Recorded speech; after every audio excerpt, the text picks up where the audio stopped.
Chapter 269. No matter how strong a spirit weapon was, it would only attract the attention of perfected Jin Dan. However, for the great Zhou dynasty that ruled over the four directions, perfected Jin Dan was merely the backbone. The main pillar was still Jinying Zhenjuan, a void reversion or even an existence stronger than that. When he heard perfected Lord Mingzai's words, the emperor was indifferent and shook his head. Mingzai, you're wrong. What I value is not his current capabilities, but his potential. Perfected Lord Mingzai nodded thoughtfully. The emperor's eyes shone with a wise glint as he continued, the fact that he has achieved his current accomplishments at such a young age further proves that his talent in weapon refinement is unprecedented. His potential in weapon refinement is unimaginable. Your Majesty, I understand, perfected Lord Mingzai bowed. Fu, the emperor chuckled softly and praised, to be able to refine supreme-grade spirit weapons at Foundation Establishment Realm, this Mo Ling is truly a heavenly. Suddenly, the emperor's expression changed and his voice stopped abruptly. The emperor's smile froze on his face. The bearded man raised his head and perfected Lord Mingzai glanced sideways, both of them sensed the emperor's abnormality at the same time. Perfected Lord Mingzai asked in concern, "What's wrong, Your Majesty?" The emperor narrowed his eyes and tapped his fingers on the table in deep thought. A long time later, he suddenly asked, "Dongqing, just now, you're saying that this Mo Ling is only a Foundation Establishment cultivator?" "That's right," the bearded man was stunned for a moment before nodding hurriedly. "Your Majesty, there's no way I'm wrong. He's at late-stage Foundation Establishment." The emperor took a deep breath and asked slowly, "Can anyone tell me how a Foundation Establishment cultivator managed to survive for 10 breaths against the combined assassination of 2 perfected Jin Dan cultivators?" Suddenly, the hall went silent. The bearded man was dumbfounded and perfected Lord Mingzai was equally shocked. If the emperor had not mentioned it, neither of them would have noticed this detail. Last night, the bearded man was only focused on his supreme-grade spirit weapon and did not think much about it. At that moment, the bearded man suddenly felt an inexplicable sense of fear and could not help but gulp. Furthermore, by the time I arrived, one of the perfected Jin Dan cultivators was already dead. Leaning back in his chair, the emperor seemed to have discovered something interesting as he smiled leisurely with a deep gaze. "That's right, who can explain this?" "A late-stage Foundation Establishment, early-stage Foundation Establishment and an early-stage Foundation Establishment Black Dog. Not only did he manage to survive for 10 breaths against 2 perfected cultivators, he even managed to kill one of them." The bearded man and perfected Lord Mingzai cultivators, "I'm Jin Dan," the emperor stood, "Lord Jin Dan cultivator, Lord Ming Jin Dan cultivator Jin, and Jin, Lord, Mr. Jin cultivators Lord perfected Lord Ming Jin Ming Ze Ming. Nothing, the bearded man shook his head. The emperor sneered, "Although there's no evidence, there's a high chance that it was done by True Fire Weapon Workshop, right?" "Your Majesty is wise," the bearded man cupped his fists. Hands behind his back, the emperor had a dignified expression and a shuddering chill emanated from his eyes. "Draw up a notice for me and post it. Right, if any more thieves dare to plot against the capital and assassinate talents, kill them without mercy. The mastermind behind them will not be able to escape death as well. The wrath of the emperor could cause 1,000,000 corpses to fall." The emperor exuded a murderous aura that was shuddering. The bearded man agreed loudly. Perfected Lord Mingzai's heart skipped a beat. Although there was no mention of Mo Ling's name in the notice, anyone could tell that the virtuous talent in the notice was Mo Ling, given the fact that the assassination attempt had just taken place last night. On the surface, this assassination attempt seemed to be a conflict between 2 major crafting workshops. However, in reality, it was a conflict between Mo Ling and True Fire Sect. Under normal circumstances, True Fire Sect was one of the 5 major sects and possessed immense power with a strong foundation. The Emperor of Great Zhou would turn a blind eye to this matter if he did not express his stance. However, the moment the notice was posted, it was a clear indication of his stance. The Emperor of Great Zhou's stance towards this matter. The Emperor of Great Zhou had chosen Mo Ling's side. Seems like your majesty really thinks highly of this person, perfected Lord Mingzhe thought to himself. The bearded man thought for a moment and asked again, where should I post this notice? The emperor replied indifferently, Yongxing City, at the entrance of True Fire Weapon Workshop. Pust. The bearded man sucked in a breath of cold air. This was no longer a mere statement, it was a warning. A warning to True Fire Weapon Workshop not to act rashly in the future. Although the emperor did not state the matter explicitly out of respect for True Fire sect, his intention was clear enough by choosing to post the notice at the entrance of True Fire Weapon Workshop. Yongxing City. Ever since Su Zimo started customizing supreme-grade spirit weapons, the weapon workshops here regained their liveliness and the number of people increased gradually. After all, supreme-grade spirit weapons were out of reach for most cultivators. If they wanted to refine inferior grade, middle grade and superior grade spirit weapons, they would have to come here. Actually, True Fire Weapon Workshop isn't doing the right thing. Although nobody knew the identities of the two dead perfected Jin Dan, most cultivators were well aware.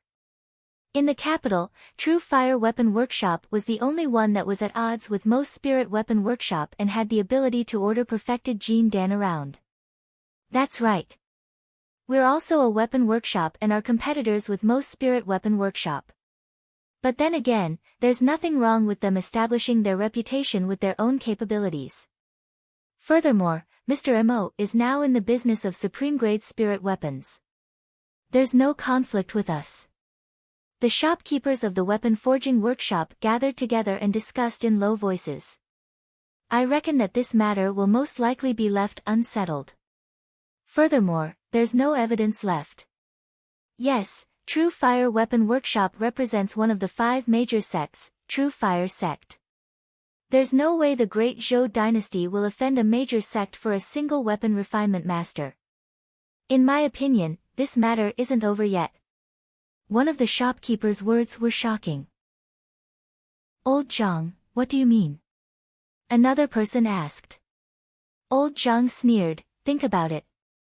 True Fire Weapon Workshop lost 2 perfected Jin Dan and suffered a huge setback. How can they tolerate that? If they can't tolerate it, what else can they do? They can't possibly send Jining Jinjuan to do it, right? Another person was shocked. Hee, that's hard to say. As the few of them discussed together, a figure tore through the skies not far away. It was extremely fast and arrived before them in the blink of an eye. Greetings, sir. The few shopkeepers stood up hurriedly and greeted. The person who had arrived was the commander of the Azure Falcon Guards, the bearded man. Someone asked with a smile, Sir, why are you here? Do you want to customize a spirit weapon? The bearded man did not reply. Waving his sleeves, a thick spirit energy enveloped a tall notice steel and lifted it off the ground. The bearded man was expressionless and said nothing as he walked forward with the notice steel, attracting countless gazes. Chapter 270. True Fire Weapon Forging Workshop, Rear Hall. Elder Zhang didn't sleep the entire night. This night was too torturous for him. He had failed.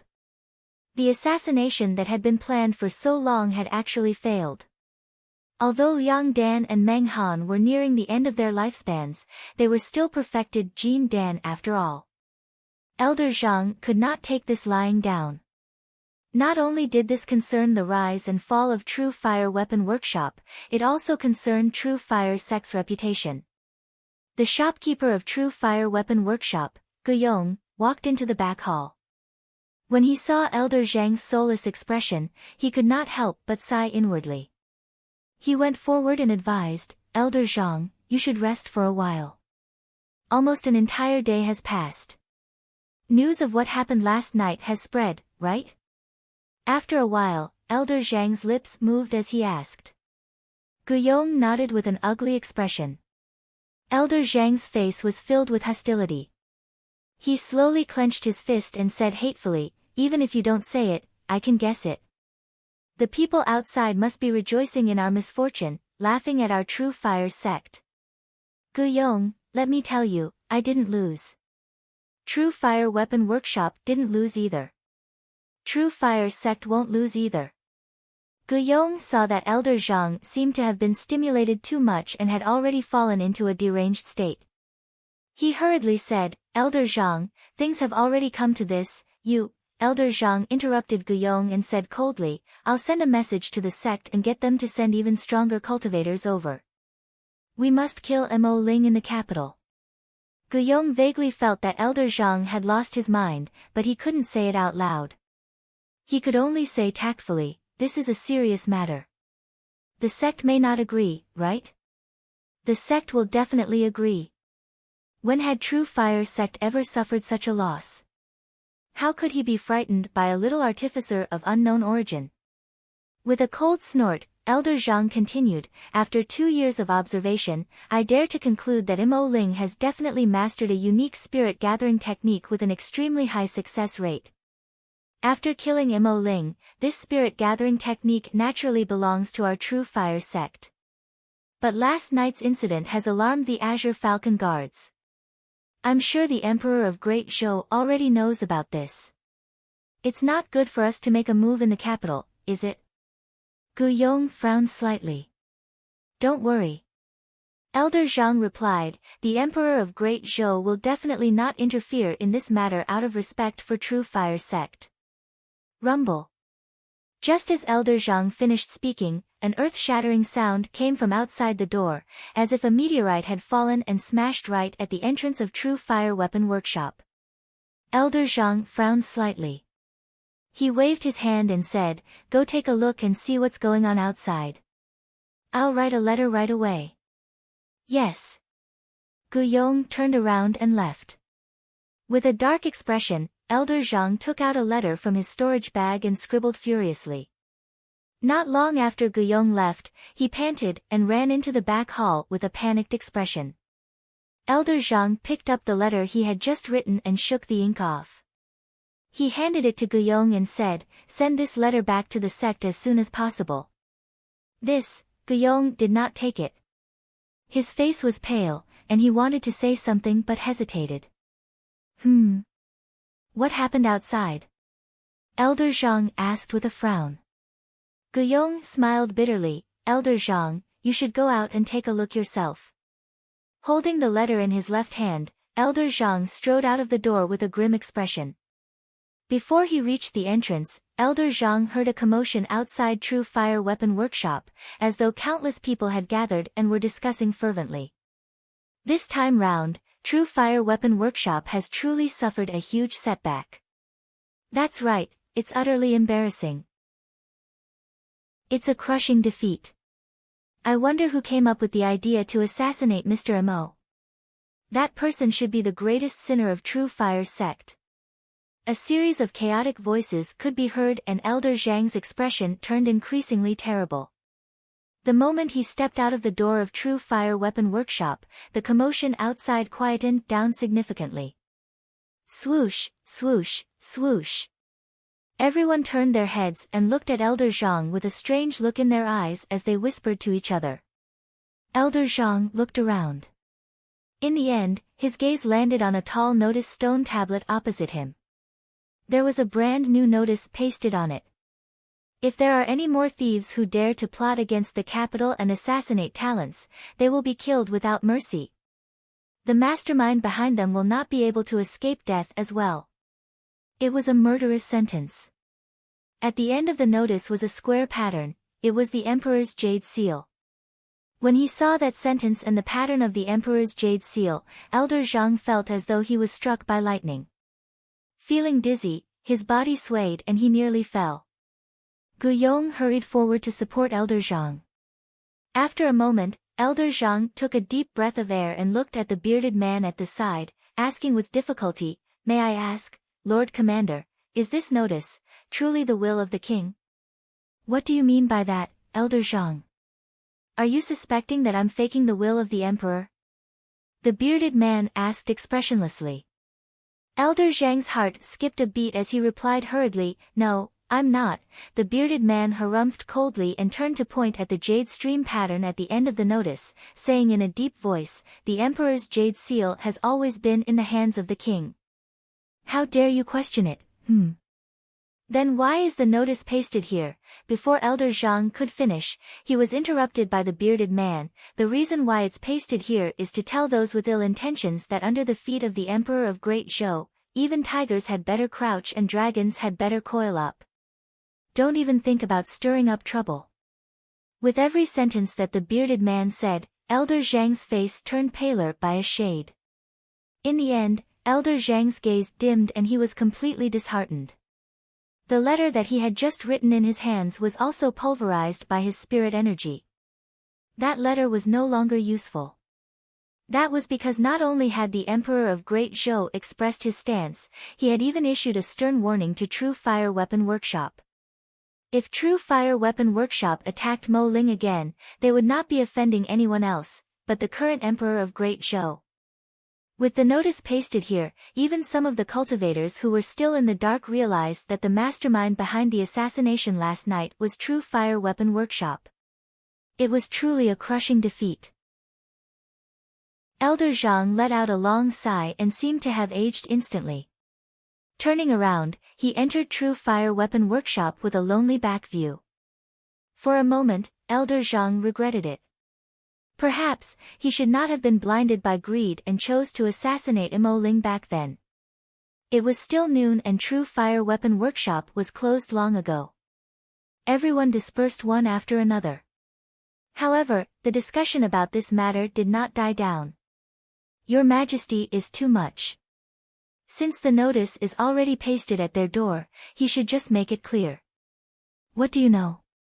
True Fire Weapon Workshop represents True Fire Sect, one of the 5 major sections. They have been established for many years and their foundation is there. Even the Emperor of Great Zhou has to give them face. If they were to make it clear, it would be equivalent to falling out with True Fire Sect. "There's no need for that." One of the cultivators laughed. "This notice is interesting. It doesn't mention True Fire Weapon Workshop or Mr. Mo at all. However, even a fool can tell what it's referring to." "That's right. Your Majesty is just short of saying that Mr. Mo will be under my protection in the capital from now on. From today onwards, I'm afraid no one in the capital will dare to target Mr. Mo anymore. Mo's Spirit Weapon Workshop will also become an unshakable existence in the capital." Chapter 271. Mo's Spirit Weapon Workshop. Su Zimo walked out of his room and squinted at the blazing noon sun in the skies. The fatigue in his eyes dissipated gradually. Su Zimo's body shuddered and a series of crackling sounds could be heard from within his body.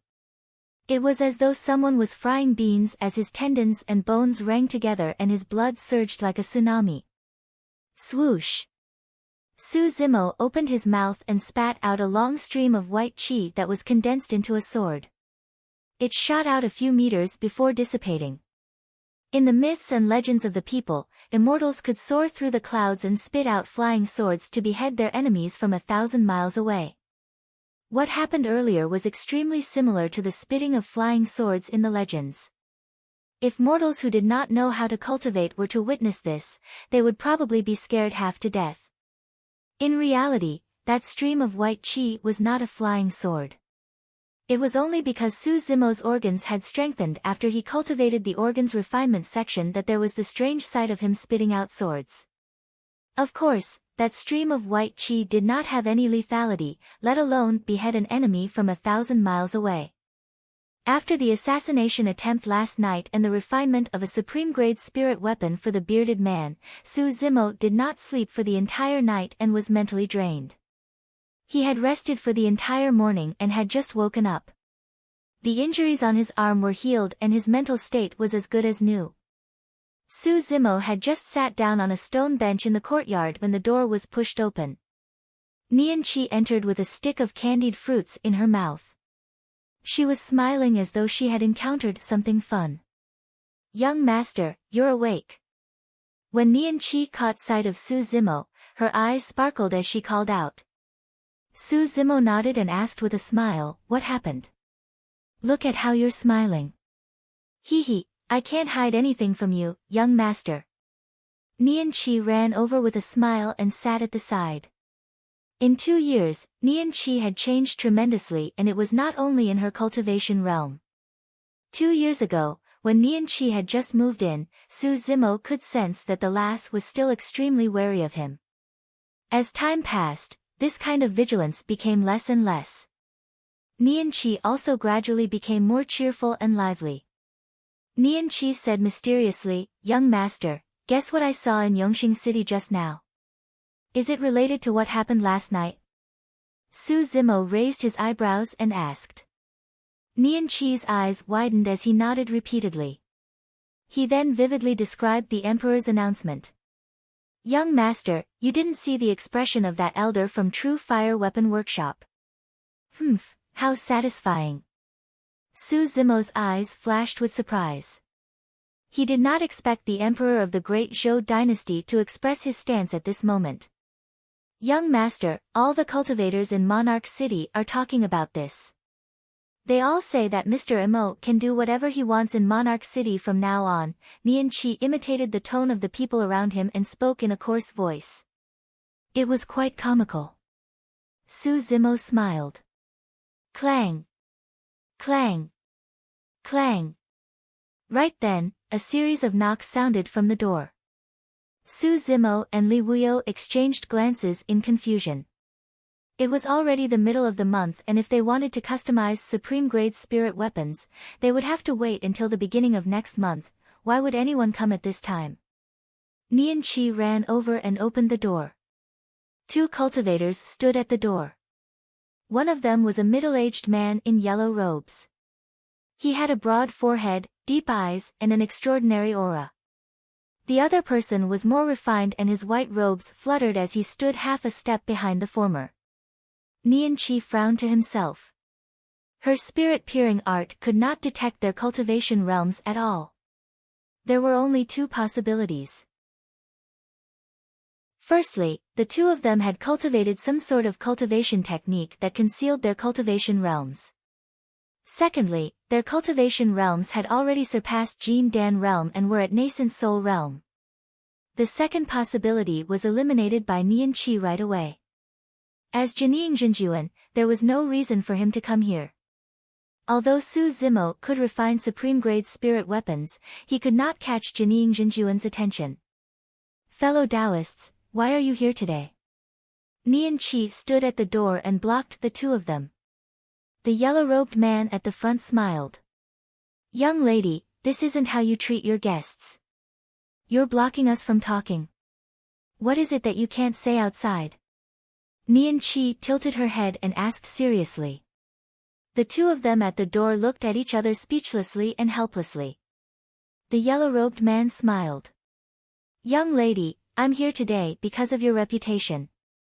I'd like to meet Mr. Emo and ask for his help in refining a supreme-grade spirit weapon." No, before the yellow-robed man could finish, he was interrupted by Nian Qi. Nian Qi said, "My young master only refines a single supreme-grade spirit weapon every month and will hold an auction at the beginning of the month. If you want to customize a supreme-grade spirit weapon, you'll have to come and bid at the beginning of next month." The yellow-robed man froze for a moment. For a long time, no one had dared to interrupt him and shut him out. A hint of anger flashed in the eyes of the elegant man behind him.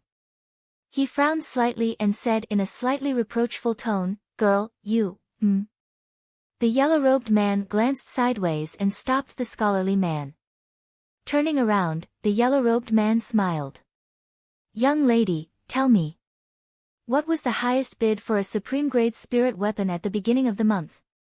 Nian Qi blurted out without thinking, 1.2 million superior-grade spirit stones. "All right," the yellow-robed man nodded. "I'll pay double the price and ask Mr. Emo to help me refine a supreme-grade spirit weapon in private." 4 million. Nian Qi was shocked. That was a frightening number. Most perfected Jin Dan cultivators would not be able to fork out that much. Unable to make up his mind, Nianqi looked towards Su Zimo in the courtyard instinctively. Su Zimo had a calm expression as he sipped his tea leisurely. Putting down his teacup, he nodded. Let them in. Nianqi made way in a flash and the two of them entered Mo's spirit weapon workshop. The moment they entered the courtyard, the yellow-robed man's gaze landed on Su Zimo and he nodded in greeting with a strange glint in his eyes. Sit. Su Zimo did not stand up either as he pointed to the stone bench opposite him and said. The yellow-robed man sat down while the scholarly man stood at the side and surveyed the surroundings. His gaze paused on Night Spirit for a brief moment as his gaze flickered. Su Zimo looked at the yellow-robed man and asked in a seemingly casual manner, "How should I address you, fellow Taoist?" "My surname is Zhou." The yellow-robed man's expression did not change. Su Zimo nodded without saying anything. The yellow-robed man smiled gently and asked, "I've heard a lot about you, Mr. Mo. May I know which sect you're from and who your master is with your weapon refinement skills?" Su Zimo raised his head and toyed with the teacup in his hands. He looked at the yellow-robed man with a fake smile and asked instead, "Fellow Taoist, don't you want to refine weapons? What's your motive for asking about my background now?" "You're overthinking, Mr. Mo." "I was just curious and asked instinctively." The yellow-robed man's expression was normal, as though it was truly a casual question. The yellow-robed man nodded to the scholarly man beside him. The scholarly man took out 30 sets of weapon refinement materials and 4 million superior-grade spirit weapons from his storage bag, placing them in front of Su Zimo. Chapter 272. Mr. Mo, please check it. The yellow-robed man raised his chin and glanced at Su Zimo, indicating for him to check the materials and spirit stones in his storage bag. A faint smile appeared on Su Zimo's lips as he said in a seemingly casual manner, "Fellow Taoist, you sure are generous. Ordinary cultivators won't be able to fork out so many materials and spirit stones." The yellow-robed man's expression was unchanged and he did not explain, merely stating his request.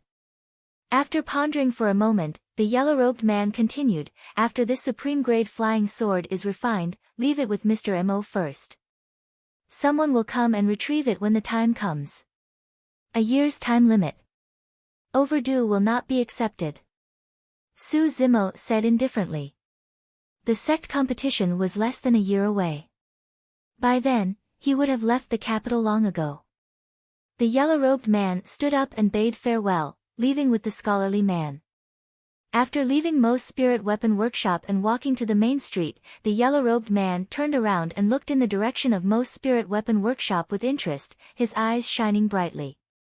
The yellow-robed man was the current emperor of Great Zhou. The scholarly man behind him was perfected Lord Mingzhe. If I hadn't seen it for myself, I would have found it hard to believe that someone who could refine a supreme-grade spirit weapon is such a young junior, the emperor lamented without concealing the admiration in his eyes. Perfected Lord Mingzhe nodded.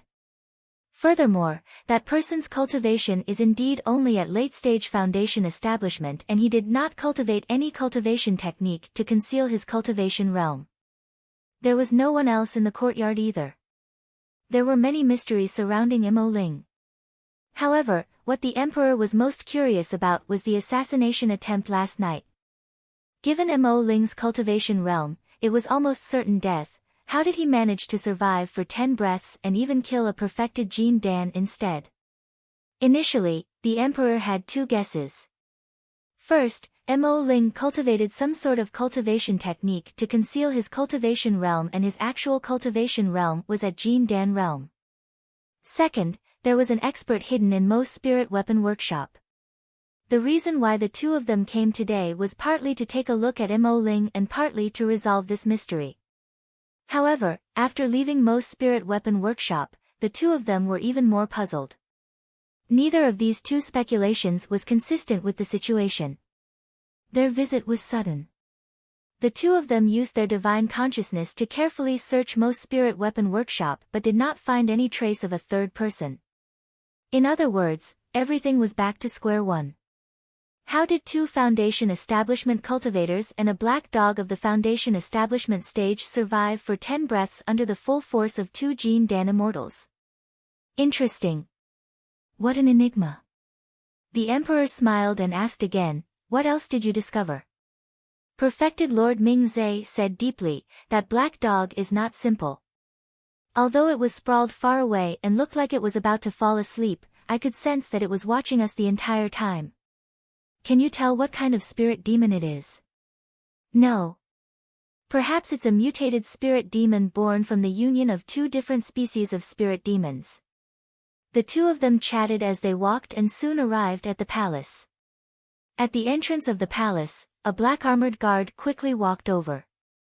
Kneeling down on one knee, he reported in a deep voice, reporting to my king, this subordinate has already investigated Mo Ling's identity and background. The results are minimal. The Emperor asked, oh? What did you find out? Tell me. The guard replied, 2 years ago, Mo Ling seemed to have appeared out of thin air outside the capital. Nobody saw how he arrived. That's all. That's all. The Emperor frowned, it was almost the same as not investigating at all. All of a sudden. A thought flashed through the Emperor's mind as he suddenly asked, 2 years ago, was Mo Ling's appearance in the capital the same day as the invasion of the dragons? Yes. The guard nodded.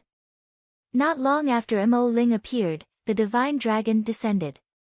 Thereafter, a mysterious expert struck and repelled the divine dragon. When he heard that, perfected Lord Ming-Zhe gradually came to a realization as his eyes lit up. Your Majesty, you're guessing that Mo Ling is related to that mysterious expert? Yes, Mo Ling might even be the disciple of that mysterious expert. The Emperor said in a deep voice, given the methods of that mysterious expert, even if his disciple is at Foundation establishment realm, it's highly possible for him to survive for 10 breaths against the assassination of two Jean Dan immortals. Perfected Lord Ming-Zhe nodded. The sudden appearance of that mysterious expert means that he's definitely not someone from the capital of Great Zhou. In that case, Mo Ling might truly be related to that mysterious expert. The Emperor smiled. Someone like that is a true genius of cultivation and is much stronger than any random Tom, Dick, or Harry. Right, when will Shui return? Don't worry, Your Majesty. The sect competition is less than a year away and the third princess will definitely return early, perfected Lord Ming-Zhe consoled.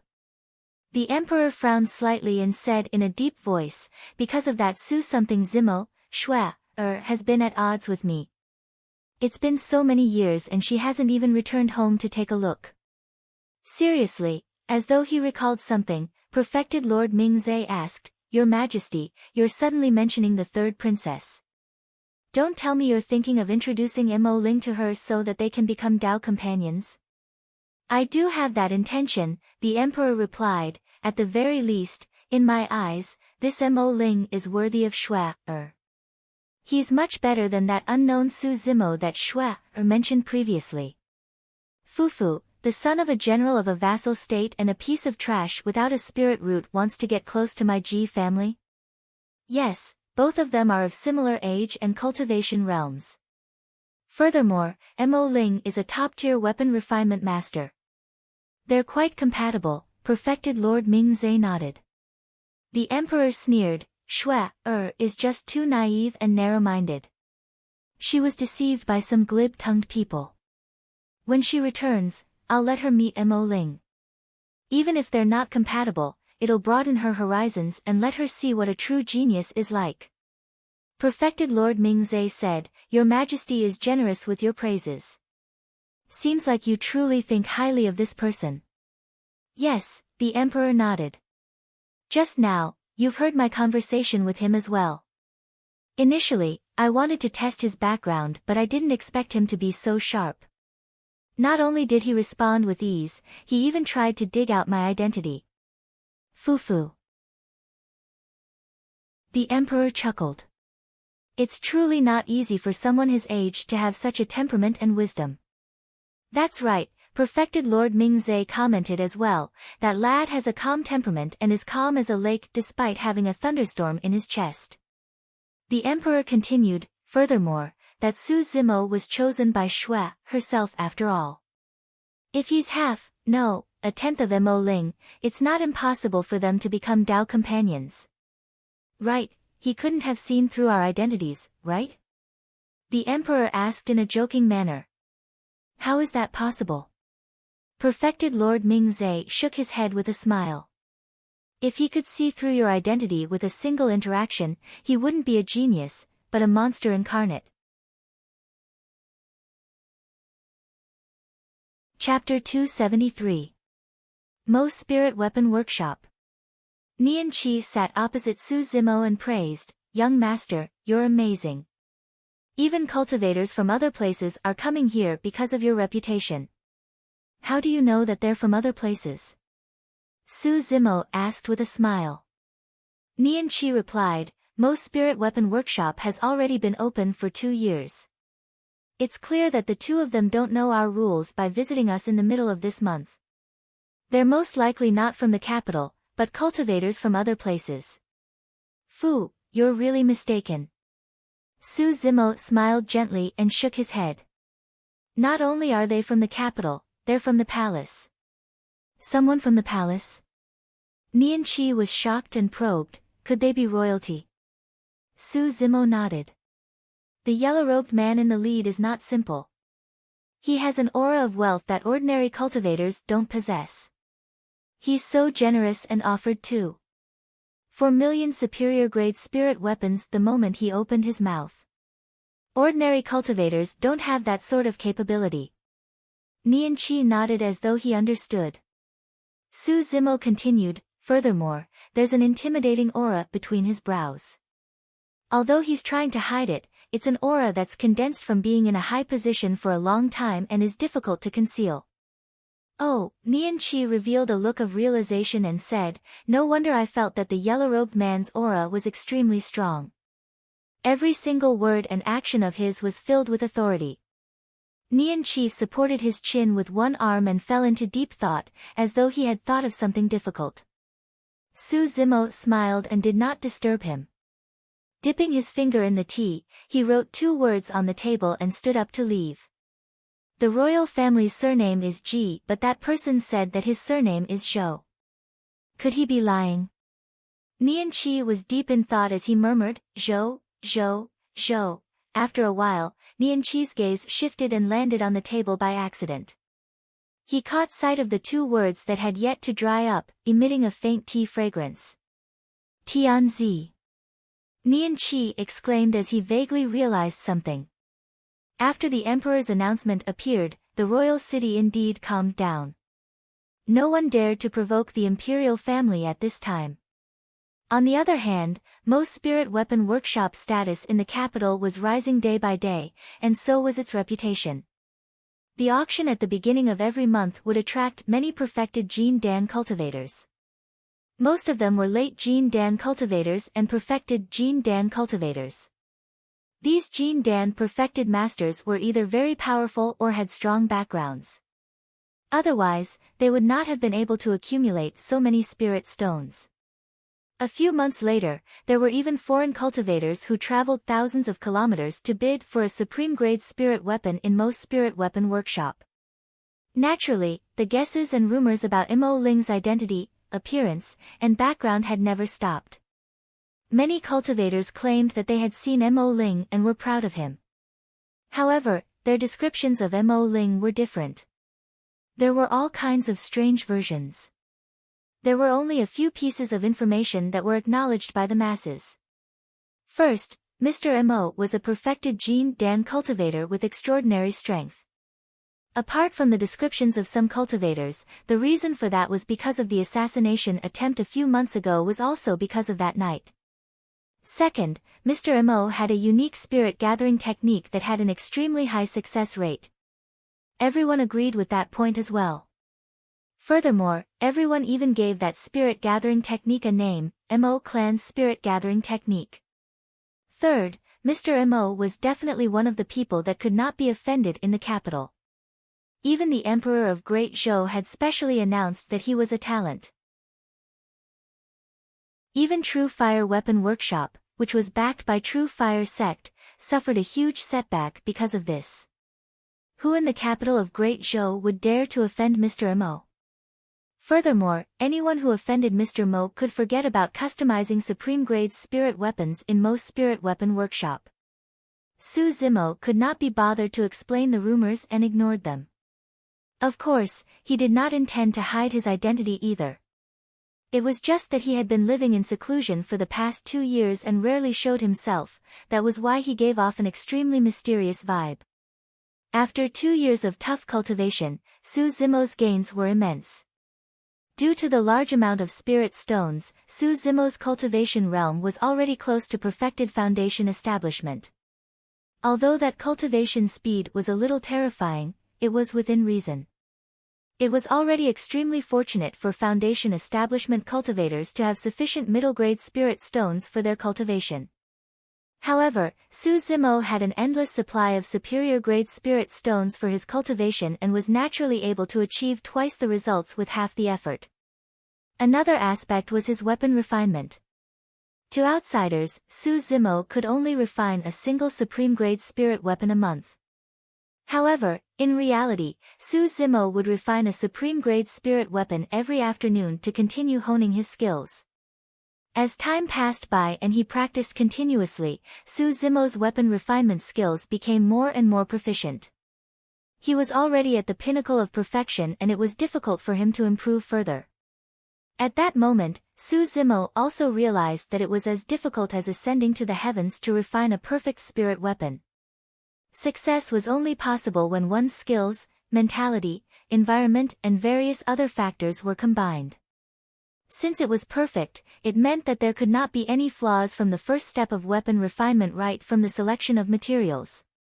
There could not be any mistakes all the way until the final quenching. Otherwise, even the slightest mistake would not be considered perfect.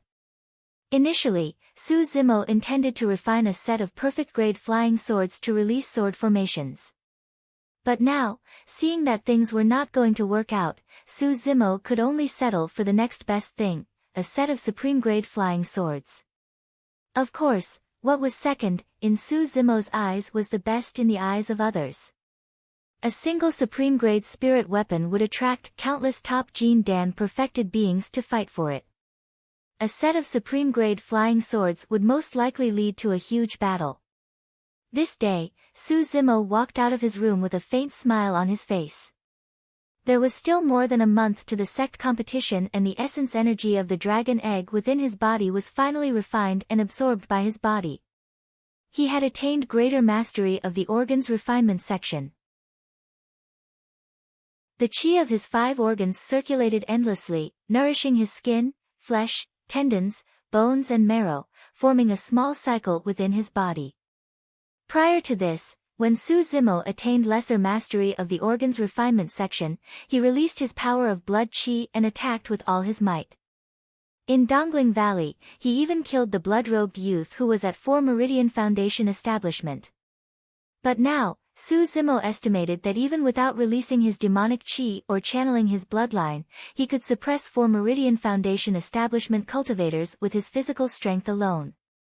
If he channeled his bloodline, it would be more than enough to suppress 5 Meridian Foundation establishment cultivators.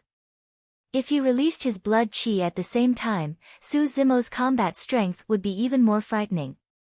Of course, that was only in terms of strength. After all, the battlefield was ever-changing and there were too many factors that could affect the outcome. As for refining the essence energy of the dragon egg, it could be said that he had resolved the hidden danger of being hunted down by dragons. Prior to this, Su Zimo did not even dare to step out of the capital. But now, Su Zimo felt as though he was relieved of a burden and freed from his shackles. He could not help but be in a great mood. "Young master, what are you so happy about?" Nian Qi hugged his knees and sat on the grass, tilting his head and asking with watery eyes. For the past 3 years, it was rare for Nian Qi to see Su Zimo smile as such. Su Zimo waved his hand. "Let's go out for a walk and get some fresh air." "Sure." Nianqi clapped and leaped up from the ground with a bright smile. Chapter 274. Ever since Nianqi moved in, this was the first time the two of them were going out together. 3 years had passed and there were not many changes in the capital.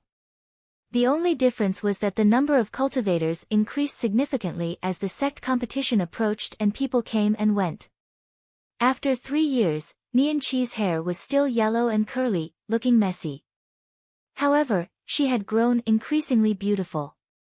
Slender and elegant, her skin was whiter than snow and was so tender that it seemed like water could be squeezed out of it. Even though Su Zimo could not be said to be extremely handsome, he had delicate features and a steady aura. His green robes fluttered in the wind, making him stand out from the crowd and exuding a unique charm. The woman was beautiful while the man was elegant. The man and woman walked on the long streets of the capital like a golden couple, attracting everyone's attention. Isn't that Nianqi's maidservant from Mo's spirit weapon workshop? Some of the cultivators in the crowd had seen Nianqi before and recognized her. It really seems to be her. Who's that person beside her? He looks unfamiliar. I've never seen him before. I've got it. A cultivator said hatefully, that green-robed cultivator must be so close to fellow Daoist Nianqi because he wants to get close to Mr. Mo.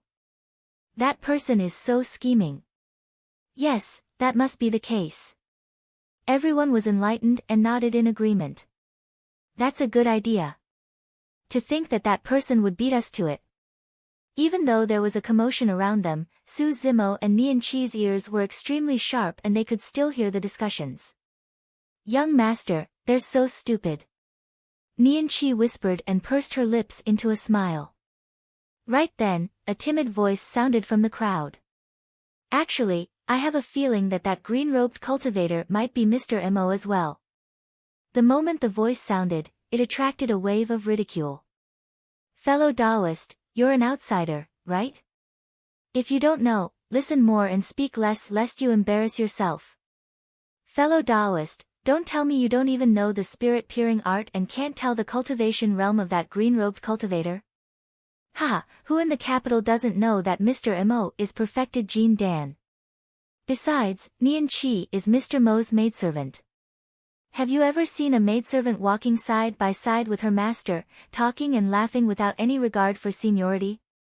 For the past 3 years, Su Zimo and Nianqi had been together day and night. In the eyes of outsiders, Nianqi was his maid, but Su Zimo had never seen Nianqi as a maid. When he was willing to take in Nianqi, it was only because he was moved by compassion. The two of them strolled along.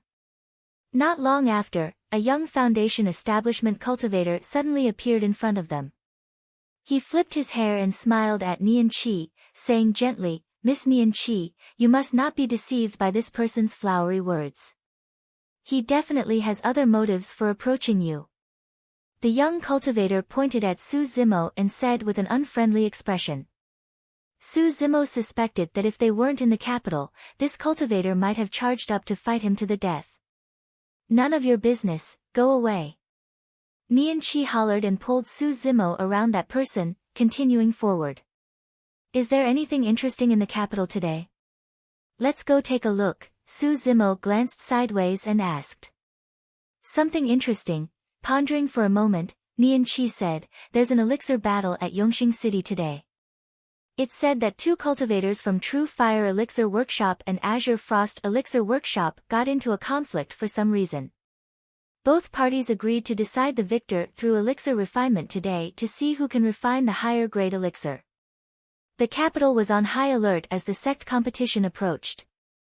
The 3 great protectors had changed from a single rotation to a 2x2 rotation. In other words, there were 2 guards guarding Monarch City every day.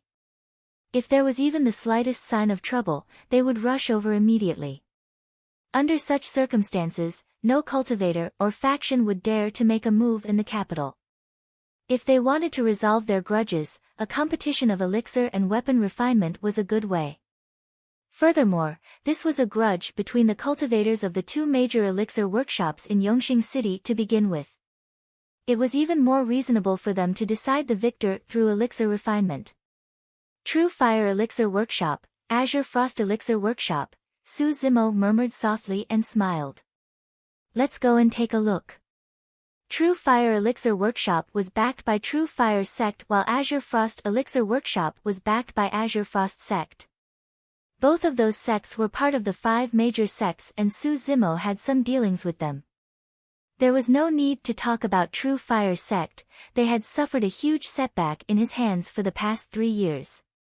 As for Azure Frost Sect, Ji Yaoshue was in Azure Frost Sect and even invited him to join back then. However, Su Zimo rejected her.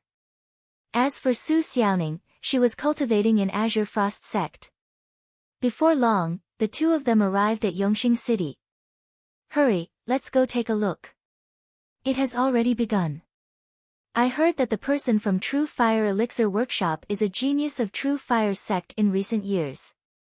His name is He Xing and he will definitely have a place in the elixir ranking of the sect competition. I heard that the elixir refinement master of Azure Frost Sect is a young woman who is unknown. I wonder how she has the courage to compete with He Xing. Following the crowd, Su Zimo and Nian Qi arrived at their destination before long. In a corner of Yongxing City, there was an empty space in the middle of the crowd. At that moment, a man and woman were holding an elixir furnace and tossing ingredients into it continuously.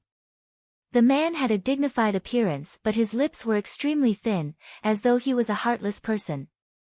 While the man was smelting the herbs, his gaze landed on the woman beside him. He had a relaxed expression and sneered with a hint of mockery in his eyes. When Su Zimo looked at the woman, he could not help but shudder and almost exclaim. Even though it was only her side profile, Su Zimo recognized the woman. Su Xiaoning. The young woman who was competing with He Xing of True Fire Sect in elixir refinement was Su Zimo's younger sister, Su Xiaoning, whom he had not seen for many years. Initially, Su Zimo thought that he would have to wait until the sect competition officially began before he could meet his younger sister again. To think that he would bump into her here today.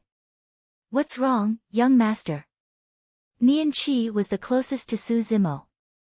Sensing that there was something wrong with Su Zimo's expression, he asked hurriedly. Nothing. With a smile, Su Zimo's gaze was gentle and warm as it landed on Su Xiaoning the entire time. After not seeing her for a few years, Su Xiaoning had grown up a lot. She had a slim figure and her long hair was draped over her singlet with a blue ribbon. Dressed in white robes that were spotless, she truly had the demeanor of an immortal cultivator. Actually, Su Zimo had been thinking about Xiaoning all these years. Xiaoning's spirit root was terrible. Even with Ji Yaoshue's help, she would have been bullied and looked down upon in the sect. Back then, if not for the fact that Su Zimo's future was uncertain, he would have definitely brought Xiaoning along with him. Su Zimo observed carefully. Xiaoning's cultivation had just entered the foundation establishment realm. It was already rather difficult for her to reach that realm within a few years because she had a pseudo-spirit root. It was not hard to imagine that Xiaoning must have suffered greatly in the process. Song Qi had a pseudo-spirit root and could not enter foundation establishment realm even after cultivating for most of his life. What shocked Su Zimo the most was that Xiaoning had actually become an elixir refinement master. Su Zimo had some knowledge of elixir refinement and could naturally tell that Xiaoning was rather familiar with it. Furthermore, she was extremely focused throughout the entire process and was not affected by the outside world. She had the mental fortitude of a top elixir refinement master.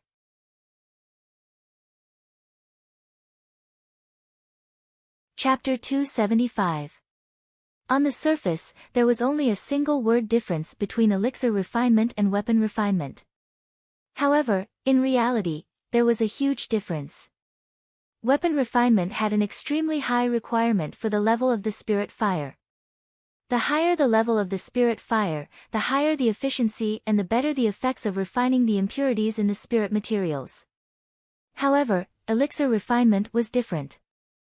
Elixir refinement placed more emphasis on the control of the spirit fire.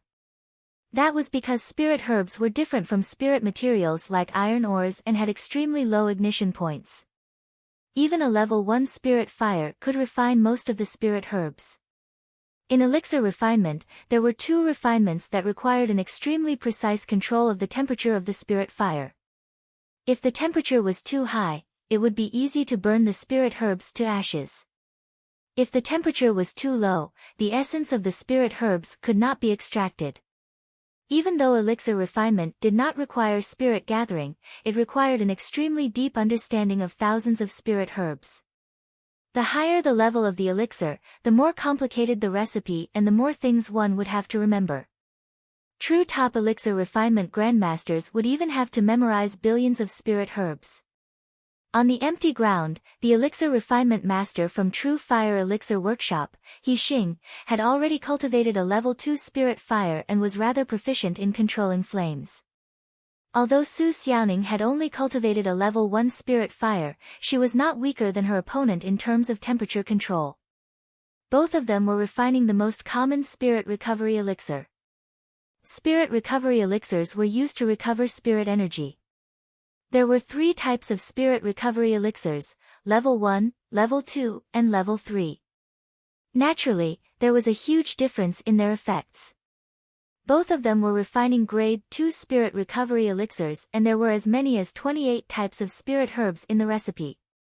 There could not be any mistakes in the refinement of any of those 28 herbs or the elixir formation would definitely fail in the end. He Xing's elixir refinement technique was clearly better. However, that person's gaze was extremely evil and would drift towards Su Xiaoning from time to time, scanning her from head to toe with a bold gaze. Su Zimo narrowed his eyes and a killing intent flashed through them. Sensing it, Nian Qi looked at Su Zimo in surprise before looking at Su Xiaoning on the empty ground with a thoughtful expression. This He Xing's elixir refinement technique is decent but his methods are somewhat despicable. A cultivator in the crowd muttered. Another person covered the former's mouth hurriedly. Shoo, softer. You might get into trouble. Onlookers see things more clearly. Most cultivators could tell that He Xing's intention of giving Su Xiaoning such a look during the elixir refinement process was obvious. He was trying to disrupt Su Xiaoning's mind. During the process of refining pills, the greatest taboo was to be distracted. Regardless of whether it was refining or condensing the pill, the slightest fluctuation in his mind would result in failure. On the other hand, Su Xiaoning ignored He Xing's provocation. She concentrated on refining the herbs in her hands. She was serious, cautious, and careful. The concentration in her eyes was moving. To everyone, Su Xiaoning's alchemy skills were clearly not as brilliant as He Xing's. However, this level of focus was countless times stronger than He Xing's. Su Zimo nodded inwardly, feeling rather gratified. What grudges do these two have? Why are they fighting here? Su Zimo looked at a cultivator beside him and asked in a low voice. That person said, actually, it's not a big deal. I heard that it's because of an alchemy furnace. This female cultivator from Azure Frost sect took a liking to it first and had already paid the spirit stones. However, He Xing caught sight of it and wanted to pay double the spirit stones for the furnace. The female cultivator refused and that's how a grudge was formed. Later on, He Xing caused trouble for the female cultivator multiple times. The female cultivator couldn't take it anymore and decided to have an alchemy battle with this person. Su Zimo frowned. That woman is an elixir refinement master from Azure Frost Elixir Workshop. Are the other cultivators going to allow their fellow sect members to be bullied by True Fire Elixir Workshop? I don't know about that. That person shook his head. However, this He Xing has a strong background. He's the elixir refinement master with the most potential among the younger generation of True Fire sect. His brother, He Jiang, is extremely strong and is said to be the #1 foundation establishment cultivator in True Fire sect. He's definitely going to enter the top 10 of the spirit ranking in this sect competition. One of the He brothers is skilled in elixir refinement while the other has terrifying combat strength. They're existences that are revered by many in True Fire sect. I reckon that the owner of Azure Frost Elixir Workshop is wary of the relationship between the two sects and is unwilling to offend He Xing. Su Zimo nodded expressionlessly and no one could tell if he was happy or angry. In that short period of time, He Xing and Su Xiaoning had already begun the fourth step of elixir refinement, the second refinement. When He Xing saw that Su Xiaoning was indifferent, his gaze turned even more brazen as he let out a series of strange laughter. As though she did not hear anything, Su Xiaoning glared at the elixir furnace before her. Using the spirit fire to control the temperature of the flames, she refined and purified the impurities in the essence of the herbs bit by bit. He Xing stood on the spot and laughed maniacally without stopping. Su Xiaoning did not say anything and merely focused on her elixir refinement. It was as though she had forgotten about everything and ignored everyone around her, immersing herself in her elixir refinement. It was clear who was superior. In terms of elixir refinement techniques, He Xing was slightly stronger than Su Xiaoning. However, at that moment, in the eyes of everyone, He Xing was like a clown. The warm sunlight shone on the woman's body and there seemed to be a rainbow of colors behind her. A thin layer of sweat appeared on the tip of the woman's nose and forehead, shining brightly and flawlessly. At that moment, a thought flashed through everyone's minds. This was elixir refinement. This was how elixir refinement masters should be. In the hands of this woman, elixir refinement seemed to have a soul and life. She was not refining elixirs, but nurturing a new life. Looking at the woman's elixir refinement, everyone felt inexplicably touched. They could not help but immerse themselves in the world of elixir refinement masters and witness the birth of a new life. At that moment, Su Zimo smiled. He was smiling happily. Xiaoning had finally found her own path. Su Zimo had dabbled in elixir refinement as well and had even obtained the #1 position of Misty Peak's elixir peak back then. However, at that moment, he could not help but admit that he was far inferior to his sister in terms of elixir refinement. What he knew was merely the surface of elixir refinement. However, what Xiaoning knew was the true essence of elixir refinement. Gradually, an invisible aura began to form around Su Xiaoning, growing stronger and stronger. This was the aura of a top-tier elixir refinement master. He Xing's expression changed. Under the suppression of Su Xiaoning's aura, his heart was in a mess and the flames flickered, nearly incinerating the essence of the herbs in the elixir furnace. Taking a deep breath of air, He Xing composed himself and focused on elixir refinement. However, it was already too late. Su Xiaoning was the first to complete the second refinement. A rich medicinal fragrance wafted out of the elixir furnace. When everyone sniffed it, they felt invigorated and the spirit energy in their bodies stirred. Su Xiaoning closed her eyes and adjusted her breathing for a moment. When she opened them again, her gaze was resolute as she began elixir refinement. At that moment, He Xing had just completed his second refinement. Although there was a medicinal fragrance wafting out of He Xing's elixir furnace as well, it was faintly discernible and everyone did not feel anything when they sniffed it.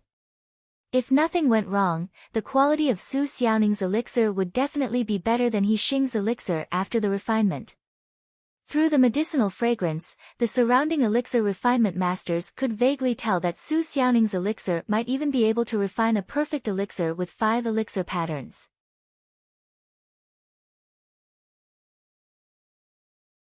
Chapter 276. Junior Sister Xiaoning is going to win. Yes, Azure Frost Elixir Workshop is going to be famous this time round. Among the crowd, the disciples of Azure Frost Elixir Workshop discussed softly in high spirits. It's just a grade 2 elixir. Even if she can win this round, she won't be famous. Azure Frost Elixir Workshop's reputation is built over thousands of years. What has it got to do with her? The person who spoke was a female cultivator in a yellow dress. She had a voluptuous figure and her chin was raised slightly, revealing her slender and fair neck with a proud expression. It was clear that the yellow-dressed woman had a high status in Azure Frost Elixir Workshop. Upon hearing her words, the cultivators who were discussing just now shut up hurriedly with fear in their eyes. Senior Sister Yang is right. An Azure Frost Elixir Workshop disciple replied with a smile.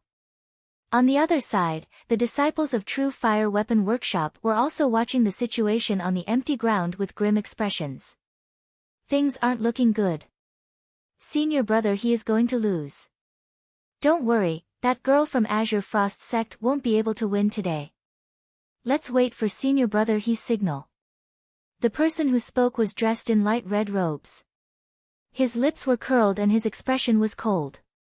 His name was Pang Ming and he was at Perfected Foundation Establishment. Beside him, there was a ferocious-looking spirit lion. It dug its paws into the ground and opened its mouth slightly, revealing its sharp fangs and claws. On the empty ground, the medicinal fragrance emitted from the elixir furnace in front of Su Xiaoning grew thicker and spread through the crowd. Through the holes of the elixir furnace, white smoke wafted out in spirals. The mist changed and Su Xiaoning's figure was faintly discernible, like a fairy who had descended into the mortal world. A white-haired old man sniffed the medicinal fragrance wafting over. Closing his eyes, he revealed an intoxicated expression and said slowly, "Based on my experience, the spirit regeneration pill of this girl from Azure Frost sect will definitely be perfect." Everyone was shocked when they heard that. This old man was the most famous advanced elixir refinement master in Yongxing City. If he dared to make such a claim, the outcome would not be too different. He Xing could also tell that he would definitely lose if this continued.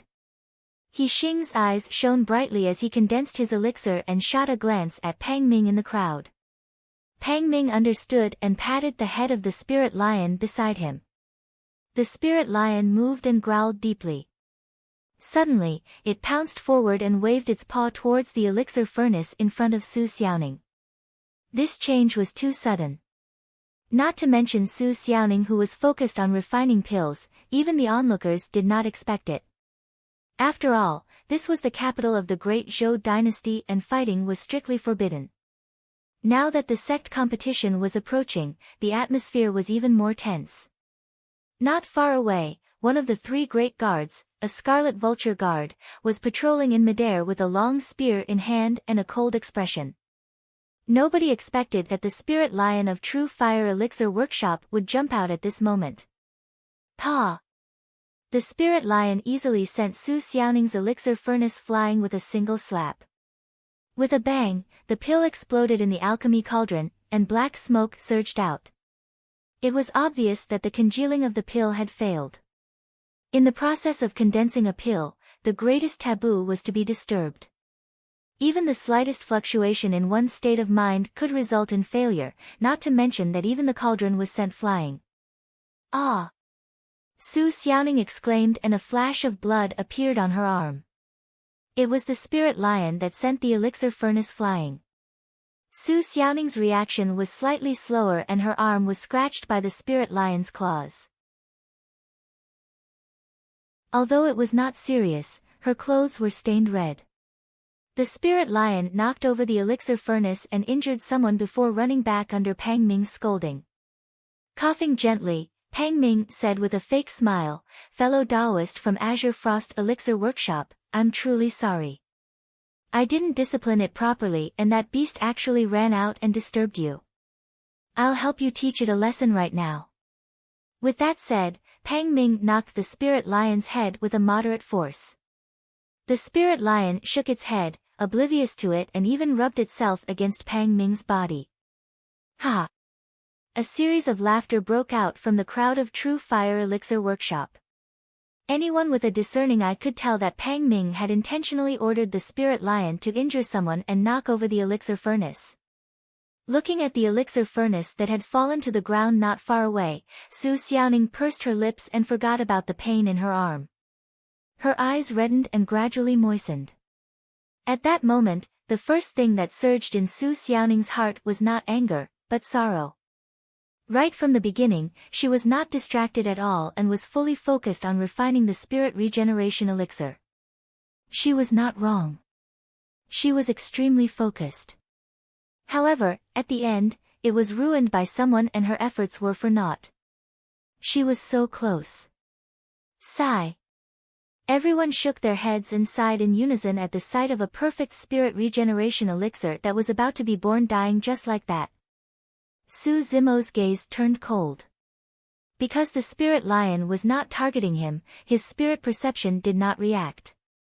Furthermore, he had not expected that the cultivators of True Fire Elixir Workshop would dare to allow the spirit lion to injure someone in front of everyone in the capital. Looking at Xiaoning, who was standing on the spot sobbing, Su Zimo's killing intent surged uncontrollably in his heart.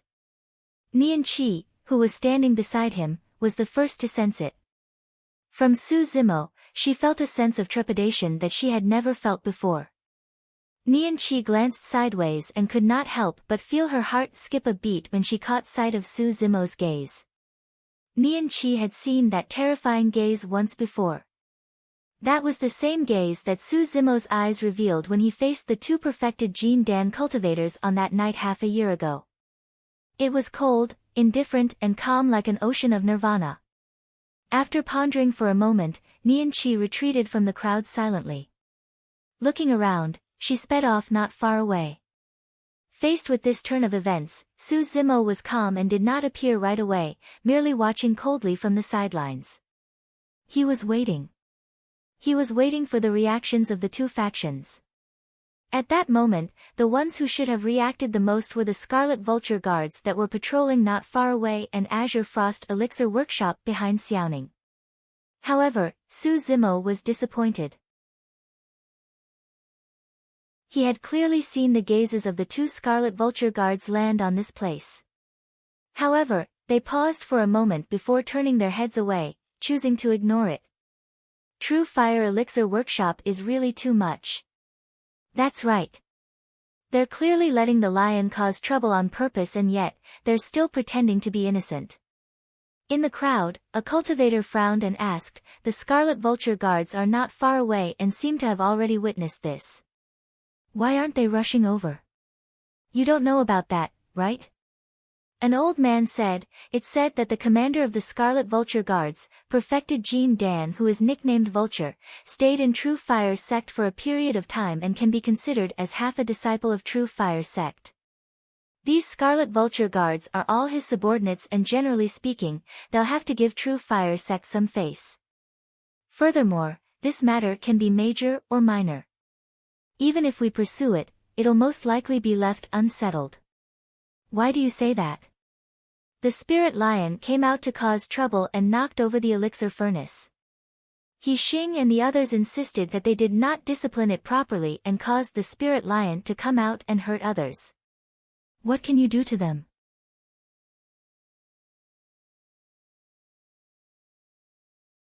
Chapter 277.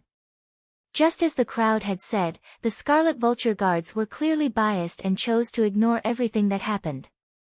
A few cultivators from Azure Frost Elixir Workshop were furious and were about to step forward to argue when they were stopped by the sharp gaze of the yellow-dressed woman and retreated helplessly.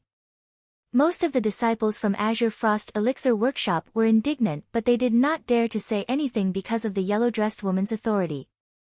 Instinctively, Su Xiaoning turned back and saw the cold face of the yellow-dressed woman. The two factions that should have stood out chose to remain silent at that moment. In the middle of the crowd, Su Xiaoning looked lonely, helpless, and lost.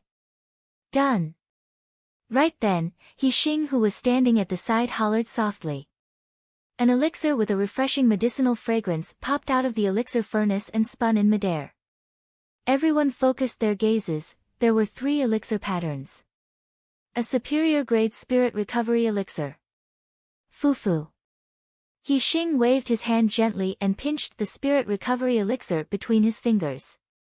Looking at Su Xiaoning, who was not far away, he chuckled and said leisurely, Junior sister Su, you've lost. Senior brother, he is amazing. I'm guessing that senior brother, he only used 70% of his skills this time round. It's definitely less than 70%, 30% at most. The group of cultivators from True Fire Elixir Workshop boasted shamelessly, but the cheers from the surrounding crowd were sparse and sparse. No one was blind. Even though superior-grade elixirs were already rare, if not for the unforeseen event just now, Su Xiaoning would most likely have condensed a perfect elixir with 5 elixir patterns.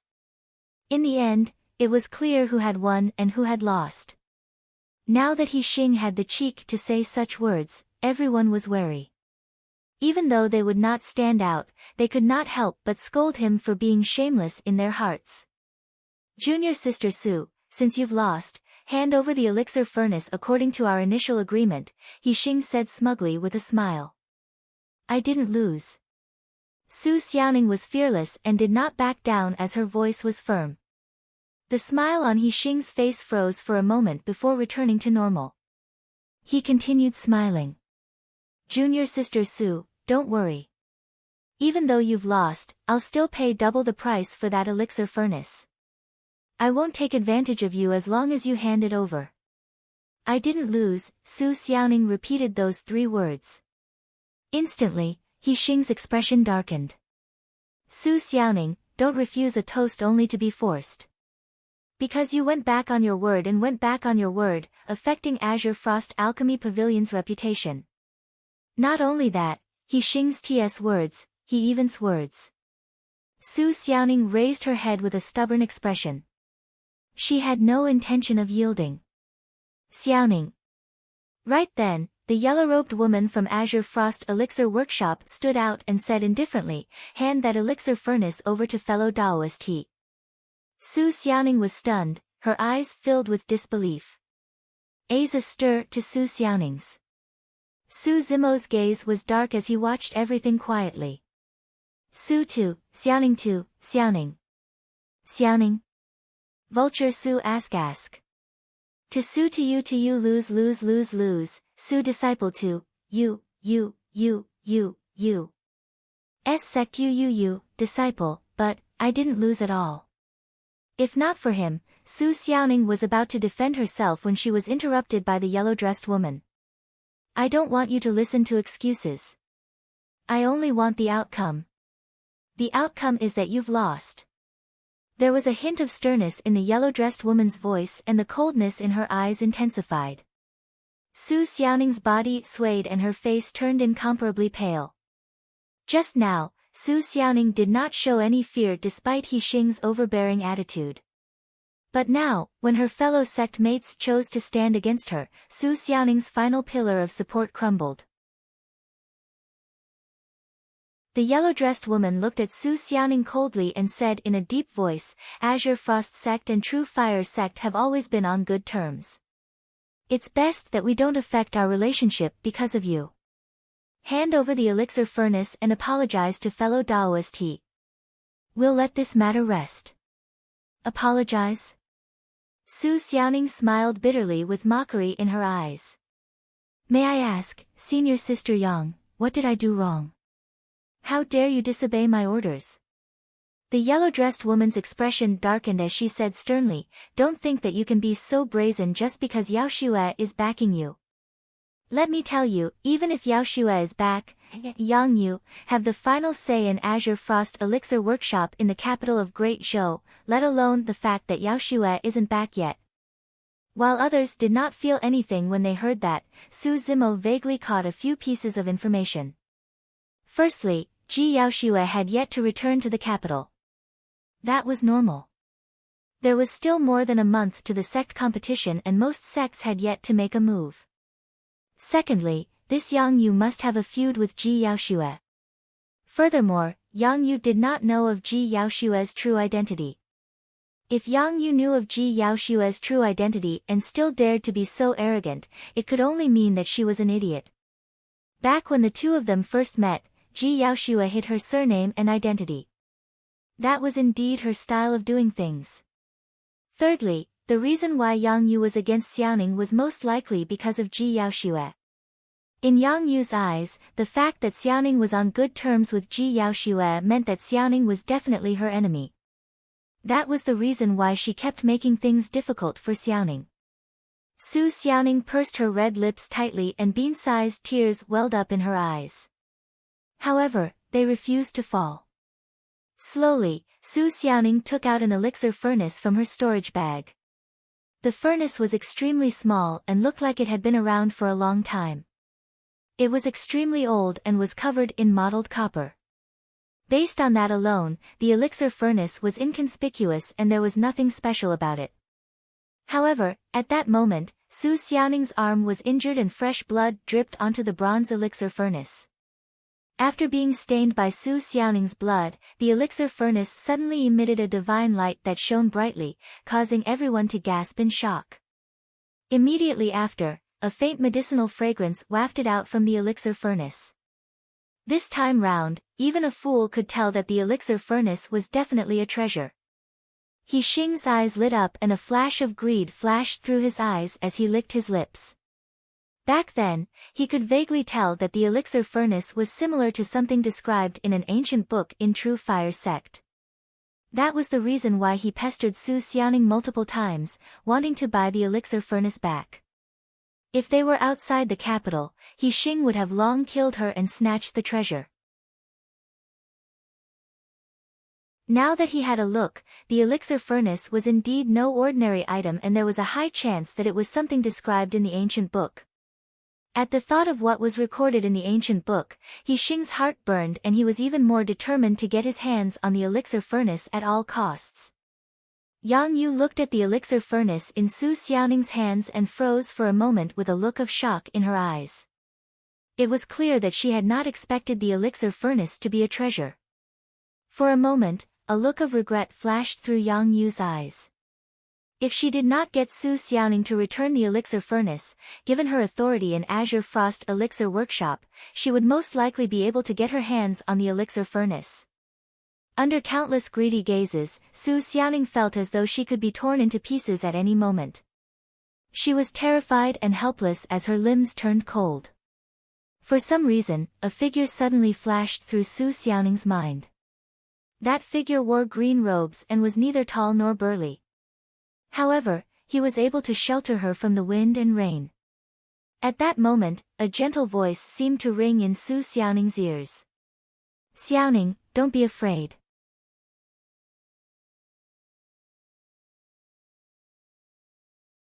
Chapter 278. That figure appeared in her mind and that voice reverberated in the depths of her memories, causing Su Xiaoning to feel a sense of warmth. Immediately after, Su Xiaoning caught sight of someone. A man in green robes was walking over slowly. That figure did not look tall or burly. However, it gradually overlapped with the figure in Su Xiaoning's memories and became indistinguishable. When she saw that person, Su Xiaoning's mouth opened slightly and her petite body shuddered, her eyes filled with disbelief. How could that be? How could that be? This must be a hallucination. Su Xiaoning could not believe it. She pulled up her sleeves and wiped away the tears in her eyes. Widening her eyes, she looked at the person who had arrived. Even though they had not met for a few years, the green-robed man's gaze was still as warm as before. Su Xiaoning covered her cherry lips with her petite hands and her body shuddered slightly as her eyes were covered with a layer of mist once more. The green-robed man arrived before Su Xiaoning and smiled. Reaching out with his slender fingers, he wiped away the tears on Su Xiaoning's face gently and said gently, "Don't be afraid, I'm here." It was only at this moment that Su Xiaoning was truly certain that everything before her was not an illusion. Su Zimo had truly appeared. He did not descend from the skies, nor were there rainbow clouds, nor was there a massive commotion. There was only a single person and yet, Su Xiaoning felt a long-awaited warmth. Su Xiaoning could no longer control herself and was speechless as tears gushed out. At that moment, all the grievances in her heart seemed to have found a place to vent and she could vent them to her heart's content. "Who are you? This has nothing to do with you. Don't look for trouble." He Xing frowned and hollered at Su Zimo with a cold gaze. Su Zimo glanced sideways and glanced at He Xing indifferently. Su Zimo's gaze was calm as water without any ripples. However, for some reason, He Xing's heart skipped a beat. Su Zimo pointed to the elixir furnace in Xiaoning's hands and smiled. "Keep it. You didn't lose. Why should you give it to someone else?" "Yes." Su Xiaoning nodded her head solemnly.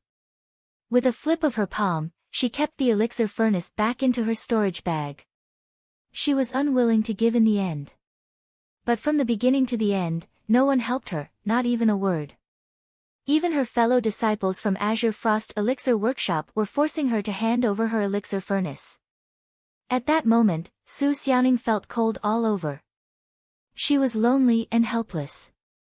Darkness filled her eyes and she could only bow her head and submit. But now, with Su Zimo standing beside her, she was filled with courage. She was not in the wrong in the first place, so why should she compromise? He Xing's face darkened as he said coldly, Su Xiaoning, what do you mean by this? You want to go back on your word after losing? Su Xiaoning said, He Xing, let me repeat myself. I did not lose. Just now, everyone here clearly saw what happened. You know it yourself. I have a clear conscience. Su Xiaoning's words were resolute and decisive. Su Zimo nodded secretly as a look of appreciation flashed across his eyes. Over the past few years of cultivation in Azure Frost Sect, Xiaoning's temperament had become much stronger. Does that mean that you're being shameless? He Xing clenched his fists tightly with a ferocious glint in his eyes. Su Zimo turned around and strode before He Xing, asking expressionlessly, This is the great Zhou dynasty, right under the emperor's feet. What are you trying to do? Ha ha ha ha. He Xing burst into laughter with a mocking look in his eyes.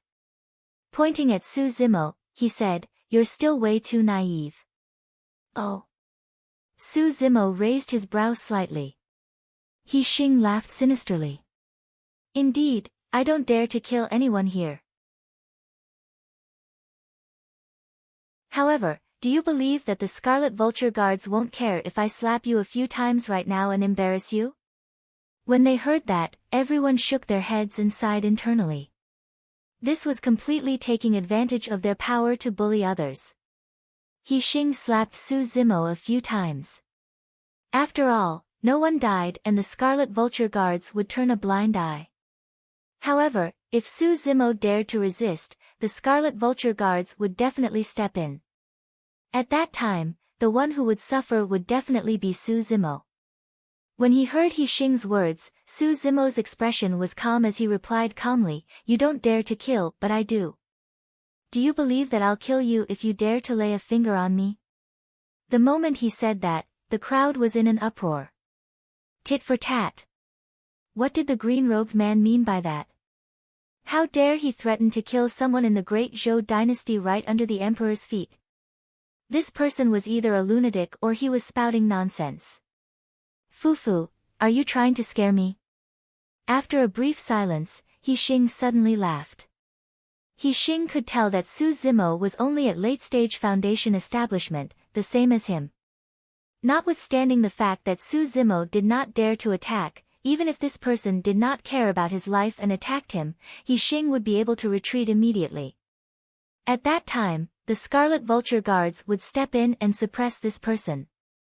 At that thought, He Xing reached out and sneered, slapping Su Zimo viciously on the face.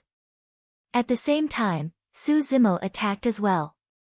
It was the exact same action and posture. However, Su Zimo's speed was much faster than He Xing's. He Xing merely used his palm whereas Su Zimo's arm seemed to be spinning a gigantic millstone, arriving instantly with a chilling killing intent. An evil gust of wind blew. He Xing could not dodge at all. The aura of death engulfed him, almost suffocating him. He Xing had miscalculated something. At this distance, there was no way he could escape once Su Zimo attacked. Bang! Su Zimo's palm slapped He Xing's face heavily, letting out a dull thud. Poof! Right in front of countless gazes, He Xing's massive head was smashed apart by Su Zimo's palm. Brains splattered and blood flowed.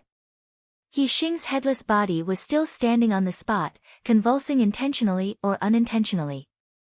Instantly, the crowd went silent. Everyone's eyes widened as they looked at this scene in disbelief. Even though Su Zimo had already made his threat just now, no one expected him to really attack. Furthermore, he was so decisive in killing without leaving any room for negotiation. It felt as though the green-robed cultivator had found a random reason to kill He Xing. As the elixir refinement master with the most potential among the younger generation of True Fire sect, just now, he was still in high spirits and looked down on everyone. But in the blink of an eye, he was killed by a green-robed cultivator of unknown origins and turned into a headless corpse. Everything had happened too quickly. Everyone looked at Su Zimo as though they were looking at a dead man. If it was just a fight, the Scarlet Vulture guards would at most chase the wrong party out of the capital. However, if someone died, the murderer would have to pay with his life. That was also the reason why even with the Scarlet Vulture guards backing him, He Xing admitted that he did not dare to kill anyone in the capital. Murder! A scream sounded from the crowd. Not far away, two Scarlet Vulture guards caught sight of what happened and their eyes flashed with disbelief. They were momentarily stunned before hollering and charging over on their spirit eagles with a murderous aura, wielding their halberds. Everyone from True Fire Weapon Refinement Pavilion was filled with killing intent. Pang Ming said coldly, "Lad, you're finished. No one can save you today." Beside him, the spirit lion lowered its body and roared at Su Zimo as well. Su Zimo's gaze was cold as he said indifferently, "Think about yourself first."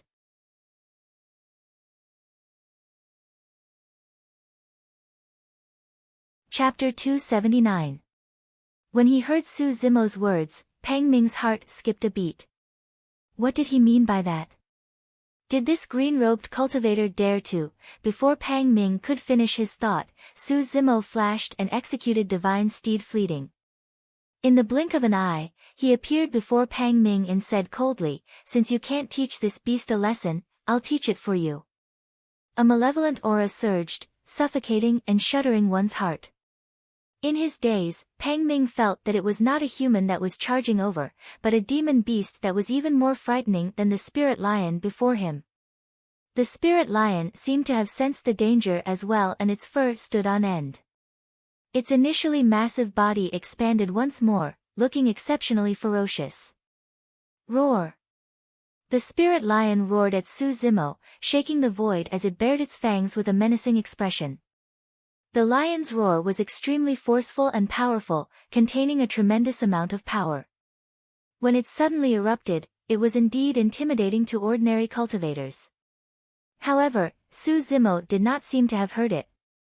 It was no exaggeration to say that Su Zimo, who had cultivated the mystic classic of the 12 demon kings of the great wilderness, was much stronger than the spirit lion in every aspect. Even the roar of an ancient remnant beast might not be able to shake Su Zimo's mind, let alone an ordinary spirit demon. At the same time, the spirit lion leaped up with all its might and waved its claws. Opening its mouth, it bit down viciously towards Su Zimo's neck. "You must have a death wish." Su Zimo sneered and reached out. With a flip of his palm, he pressed down on the spirit lion's head and pushed it down.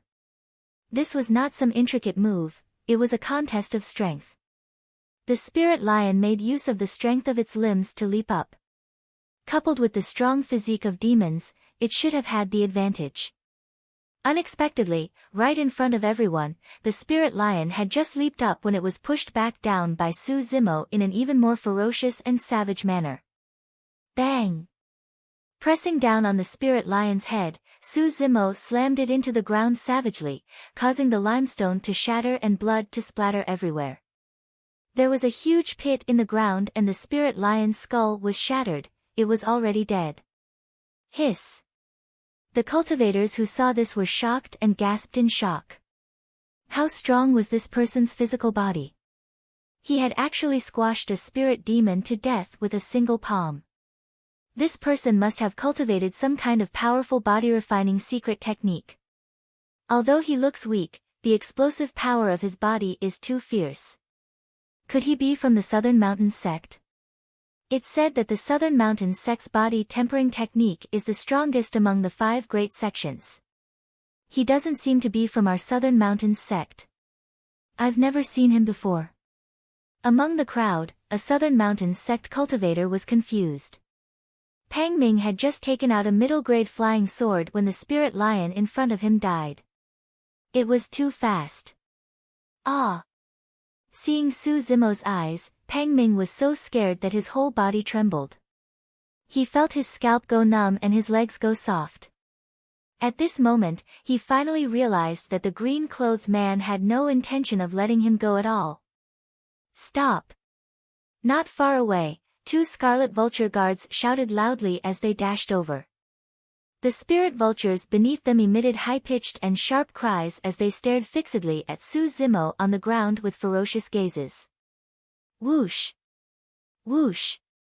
Wielding a dagger axe in one hand, the two scarlet vulture guards slapped their storage bags with the other and summoned a flying sword. Pointing it forward, they stabbed it towards Su Zimo. Go! At the same time, Pang Ming composed himself and injected spirit energy furiously.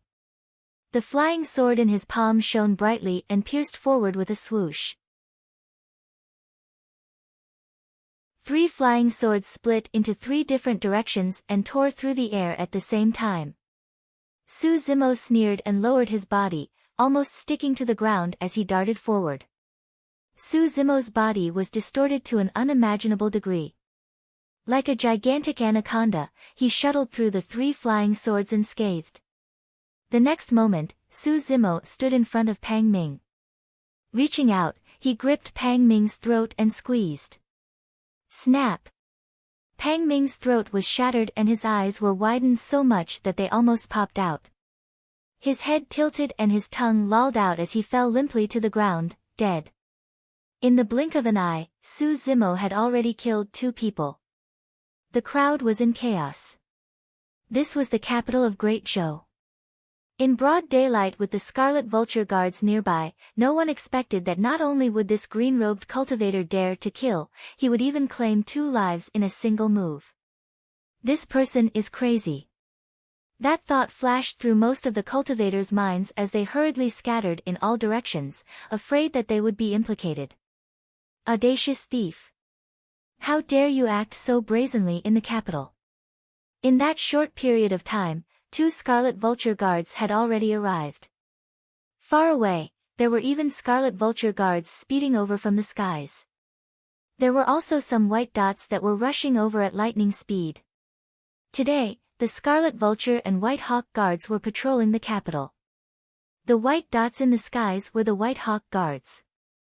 Su Zimo looked at the scarlet vulture guards that were swooping over with a mocking look in his eyes as he sneered, "So, the 2 of you aren't blind. You've arrived just in time." Everyone could hear the mockery in Su Zimo's words and could not help but click their tongues. This person was truly audacious to provoke anyone. The next moment, an even more shocking scene happened as the crowd exploded. Against the incoming scarlet vulture guards, Su Zimo did not dodge or retreat. His eyes lit up as he reached out with both arms and leaped, grabbing the claws of the spirit vultures in midair. Alarmed, the 2 spirit vultures flapped their wings, causing gusts of wind and sand to fill the air as they flew upwards with all their might. However, the scarlet vulture guards on the spirit vultures were expressionless as they wielded their dagger axes. Killing intent surged in their eyes as they stabbed viciously towards Su Zimo in the middle. "Come down!" Su Zimo hollered and exerted strength in his arms. In an unreasonable manner, he yanked the 2 spirit vultures down from midair. The strength of the 2 spirit vultures could not compare to this seemingly frail scholar. Bang! Bang! Almost at the same time, the 2 spirit vultures slammed heavily onto the ground, letting out tragic cries as dust flew everywhere. The 2 scarlet vulture guards lost their balance and their dagger axes lost their aim, nearly stabbing each other. Both of them hurriedly jumped down from the spirit vultures, looking wretched. Poof! Su Zimo took a huge step forward and stomped a spirit vulture to death beneath his feet. In a flash, he sliced into the chest of a scarlet vulture guard and leaned in fiercely. Thud! Thud! Thud! Thud! That person retreated 3 steps before coming to a stop. Immediately after, blood drained from that person's face and his armor was intact. However, his body within exploded into a blood mist with broken limbs flying everywhere. Although it seemed like a simple lean, it contained all of Su Zimo's strength. Although the Scarlet Vulture Guard was at perfected foundation establishment, there was no way his body could withstand such a terrifying burst. The other Scarlet Vulture Guard had just channeled his spirit energy and his dagger axes shone brightly. Just as he was about to step forward, he could not help but shudder and retreat when he saw that the nearby Scarlet Vulture and White Hawk guards were rushing over. There was no need for him to fight to the death with this lunatic just because of a moment's anger. Once everyone arrived, this person would naturally be killed. Su Zimo's gaze was deep and unfathomable. As though he could see through the person's intentions, he strode forward and said indifferently, "Don't leave either. Hand over your life."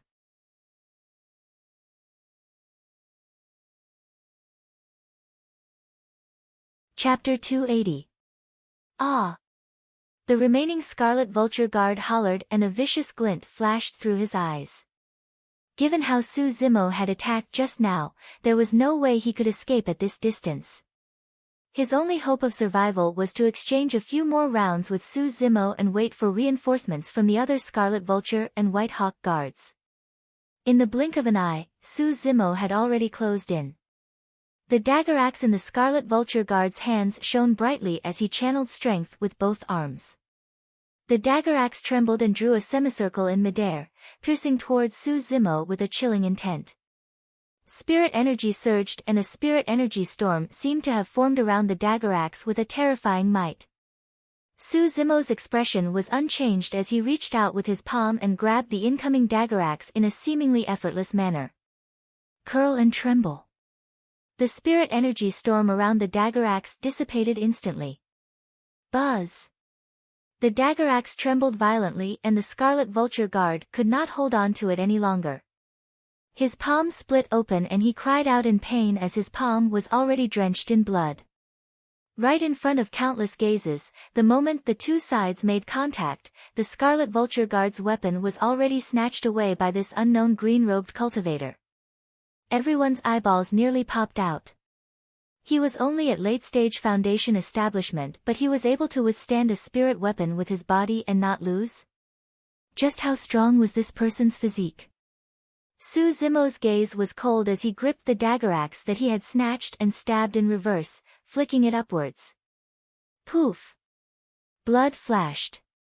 The throat of the Scarlet Vulture Guard was pierced instantly and his eyes dimmed as he fell to the ground with a thud. When everyone saw that, they were shocked and their mouths were agape, their eyes filled with disbelief. The situation had changed too quickly and even now, many people could not react in time. It had only been more than 10 breaths since Su Zimo attacked but 4 people were already dead on the spot. If it was said that Su Zimo killing 2 cultivators from True Fire Elixir Workshop was already shocking enough.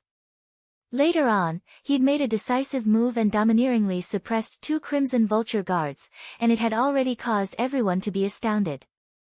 Decisive in killing. It's been a long time since I've seen such a ruthless cultivator. In the crowd, an old man secretly clicked his tongue and sighed with emotion. So what if you're decisive in killing? In the end, you're still a dead man. That's right. If this person had only killed the disciples of True Fire Elixir Workshop, he might still have a chance to live. However, just now, he even killed the Scarlet Vulture Guards. This is equivalent to openly challenging the royal family's authority. While the crowd was discussing, their gazes were always on Su Zimo. Their minds were tense, afraid that he would rush into the crowd and kill wantonly. After all, in everyone's eyes, Su Zimo was already a dead man. Since he knew that he was going to die, it was normal for him to kill a few more of them. Unexpectedly, after Su Zimo killed 4 people in a row, he stood with his hands clasped behind his back. His expression was indifferent, and he did not take any other drastic actions. When he saw that the Scarlet Vulture and White Hawk guards had already arrived and were gradually surrounding him, Su Zimo did not escape either, as though he had given up. However, What puzzled everyone was that they could not see any hint of panic or fear in Su Zimo's eyes. They were like an ancient well, deep and dark without any ripples. At that moment, the green-robed cultivator standing beside the four corpses seemed to have turned into a mystery. Nobody could see through him. Initially, everyone was caught off guard when he attacked. Eventually, everyone was puzzled by his calmness. Suddenly, an old man said in a deep voice, "Actually, that green-robed cultivator does have a chance of survival." "What do you mean?" someone asked. The old man said, "Did you guys notice? Strictly speaking, it's not that person's fault. He Xing was the one who attacked first. From that perspective, although that person's actions were extreme, there's a reasonable explanation. Even though killing was not allowed in the capital, if someone attacked another person, the latter could not possibly stay on the spot and allow the other party to slaughter them. They could definitely retaliate." The old man's meaning was simple. If everything was based on the premise that He Xing attacked Su Zimo first, then Su Zimo's actions later on could be considered as legitimate retaliation. That's useless. That person is bound to die. That's right. Even if he's in the right, he's facing two major factions, True Fire Sect and the Scarlet Vulture Guards. What kind of status does he have to go against those two factions? Unless that person's status is so high that even the Emperor of Great Zhou has to give him face, he's definitely going to die. Not far away, Su Xiaoning had just snapped out of her shock and was about to run towards Su Zimo when she paused. Su Zimo narrowed his eyes with a sharp gaze and shook his head without a trace. The current situation was complicated and unclear. He was not sure what the outcome would be either. Given the circumstances, Su Zimo did not want Xiaoning to be embroiled in it. The siblings had a telepathic connection and Xiaoning understood. Although she did not head forward, her eyes were filled with worry. Swoosh! Swoosh! Swoosh! Before long, the Scarlet Vulture and White Hawk guards closest to the place had arrived. Looking at the few corpses on the ground, many of them had cold expressions and looked at Su Zimo with endless killing intent. What's going on? Right at this moment, a cold and gloomy voice slowly sounded. Under everyone's gazes, a figure flew over with lightning speed without anything beneath his feet. In the blink of an eye, he was already in midair and hovered in midair. Perfected Jin Dan. The person wore scarlet robes and was bald without eyebrows. His aura was cold and his gaze was as sharp as an eagle's. "Greetings, Commander." In midair, many Scarlet Vulture guards shouted in unison. The person who had arrived was the commander of the Scarlet Vulture guards, known as Vulture. He was ruthless and had a violent temperament. Vulture had a unique set of tortures and any cultivator who fell into his hands would suffer a fate worse than death. It was said that there was a cultivator who offended Vulture previously and was tortured for an entire month. He had a mental breakdown and went completely insane before finally dying of 1,000 cuts in a tragic manner. There was a saying in the Great Zhou dynasty, one would rather commit suicide than fall into the hands of Vulture. Right after Vulture arrived, another figure descended as well. She wore white robes that were spotless and had extraordinary looks. With a long sword by her waist, she was graceful. "Greetings, Commander." When they saw that person, the White Hawk guards in midair cupped their fists and nodded. The White Hawk guards were all female cultivators and their voices were crisp, attracting everyone's attention. The person who had arrived was the commander of the White Hawk guards, Bai Yuhan. As the sect competition approached, there were 2 guards patrolling the capital daily while the other guard rested. It was a rotation. Today, the guards patrolling the capital were the Scarlet Vulture and White Hawk guards. Right now, the commanders of both guards had arrived. Looking at the 4 corpses on the ground, Bai Yuhan frowned slightly and scanned Su Zimo before shaking her head. In Bai Yuhan's opinion, this green-robed cultivator was unfamiliar and did not have a sect badge on his waist. He was most likely an itinerant cultivator. From the looks of it, this person's fate was already set.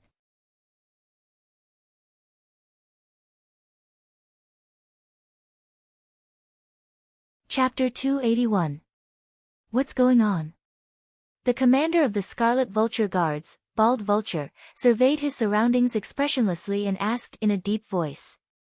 Some cultivators from True Fire Elixir Workshop hurried forward and described everything that happened just now with exaggerated details.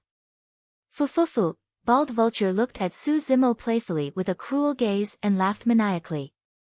It's over. That green-robed cultivator is definitely going to be tortured to death in Bald Vulture's hands. If I were that person, I would kill myself here right now and have a quick death. Many cultivators discussed in hushed tones. The commander of the White Hawk Guards, Bai Yuhan, could not help but frown when she heard the description. There was something strange about the entire situation. Initially, it was a feud between True Fire Elixir Workshop and Azure Frost Elixir Workshop. Or rather, it was a personal feud between He Xing and Su Xiaoning. Even though Pang Ming used his lion to injure and knock over the elixir cauldron and He Xing bullied others later on, the situation was still under control. It was only when the green-robed cultivator appeared that the situation went completely out of control. It was true that He Xing attacked first. However, the green-robed cultivator's reaction was way too intense. He killed 2 people in a row without giving the other party any chance to explain. Furthermore, even if killing He Xing was justified as retaliation, the killing of the Scarlet Vulture Guards after that did not make sense. Instinctively, Bai Yuhan looked at Su Zimo and was slightly stunned. Despite being surrounded by 2 guards of the capital and facing 2 commanders, one of whom was the cruel Bald Vulture, this person did not show any fear at all. In fact, Bai Yuhan could not even see any hint of panic in his eyes. This was someone who dared to kill in the capital, and even though they were guards, he was still so decisive. Now that he was surrounded, what sort of backing did this person have to be so calm? Bald Vulture looked down at Su Zimo with excitement in his eyes as he said sinisterly, very good, very good. I've been bored during this period of time and someone's here to relieve my boredom. Hee hee. You can't touch me. Suddenly, Su Zimo spoke and looked at Bald Vulture calmly. The moment he said that, the crowd was in an uproar. Who was this person to dare to openly challenge the commander of the Scarlet Vulture Guards? He must be tired of living. Vulture's face darkened. Ever since he took the position of Grand Commander of the Scarlet Vulture Guards, no one had dared to speak to him like this in all these years. Brat, let me tell you, even if the Heavenly Emperor comes today, he won't be able to save you. Bald Vulture said coldly, don't worry, I have 100 ways to make you wish you were dead. In the end, you will kneel before me and beg for death. At this moment, another voice came from afar. You really can't touch him. Everyone looked over towards the source of the voice, and they saw a figure rushing over like a bolt of lightning. He soared into the sky with great strides, and his speed was extremely swift. In the blink of an eye, he'd already arrived here. The newcomer was clad in green armor. He was tall and burly, with a black face and curly beard. It was actually the Azure Falcon Guard's Grand Commander, Mu Dongqing. When the curly-bearded man saw Su Zimo, he gave him a look, hinting him not to worry. Su Zimo nodded slightly in greeting. The Azure Falcon Guards should be resting today and the bearded man should not have appeared here. But now that the bearded man was able to arrive in time, someone must have informed him. Su Zimo swept his gaze and realized that Nian Qi was nowhere to be seen. With a quick thought, he vaguely guessed the truth. That lass sure is smart. Su Zimo lamented internally. When they saw the bearded man appear and heard his words, everyone was invigorated. They could vaguely sense that the situation had changed once more. Mu Dongqing, what are you doing here on your day off? Bald Vulture's gaze shifted between the bearded man and Su Zimo as he suddenly asked. The bearded man replied in a seemingly casual manner, nothing much. I saw that there was quite a commotion here, so I came over to take a look. Fufu. Bald Vulture chuckled. There's nothing for you to do here. I'm enough. You can leave. All right. The bearded man nodded and landed on the ground. Grabbing Su Zimo's arm, he soared into the air and wanted to bring Su Zimo away from this place. Bald Vulture's expression changed. In a flash, he arrived in front of the bearded man and blocked their path. With a dark expression, he asked slowly, Mu Dongqing, what's the meaning of this? Nothing much. The bearded man stood in front of Su Zimo without a change in expression. Bald Vulture pointed to the corpse on the ground and sneered, this person has no respect for the law and went on a killing spree in the capital. Furthermore, he killed 2 of my Scarlet Vulture guards and you want to take him away just like that? Mu Dongqing, aren't you way too bold? The bearded man frowned. Suddenly, Su Zimo whispered something into his ears. The bearded man's eyes lit up as he said in a deep voice, Vulture, since He Xing was the one who attacked first, he deserved to die as well. As for your Scarlet Vulture guards, it's not honorable either and you're clearly biased. You're responsible for your negligence. Mu Dongqing, the Azure Falcon guards are resting today. It's not your place to interfere in the matters here. Bald Vulture's eyes flickered and his voice turned colder. The bearded man said in a deep voice, today, I'm only Mu Dongqing and not the Azure Falcon guards. No other Azure Falcon guards will interfere in today's matter as well. TSK, TSK, TSK. Suddenly, Bald Vulture reared his head and laughed sinisterly, sending chills down one's spine. A moment later, the laughter came to a stop. Bald Vulture slapped his storage bag and withdrew 2 silver hooks that shone with a cold glint. He said slowly, if you want to protect him today, you'll be going against me and the entire Scarlet Vulture guards. At that time, don't blame me for being merciless. When they heard that, the Scarlet Vulture guards in midair drew their spirit weapons one after another and glared at the bearded man with ferocious gazes. The bearded man went silent. Bald Vulture was using the strength of the entire guard to pressure him. As long as he dared to object, he would be going against the entire Scarlet Vulture guards. Just when everyone thought that the bearded man was going to compromise, the bearded man did not back down at all. He gently touched his storage bag and a huge iron hammer appeared in his hand, emitting a steady and heavy aura. Tit for tat. I'll say it again. You can't touch him today. The bearded man's gaze was like a torch as the hammer in his hands trembled. Spirit light shone brightly and his aura expanded as 4 spirit patterns shone brightly, causing a series of exclamations. For spirit patterns, a supreme-grade spirit weapon. Everyone was in an uproar. On one hand, they were shocked by the supreme-grade spirit weapon in the bearded man's hands. On the other hand, no one expected the bearded man to go against the entire Scarlet Vulture guards for the sake of this green-robed cultivator. The hammer in the bearded man's hands shone with a spirit light. Under the guidance of his aura, the Scarlet Vulture guards in midair circulated their spirit energy one after another and the dagger axes in their hands shone brightly with flying swords.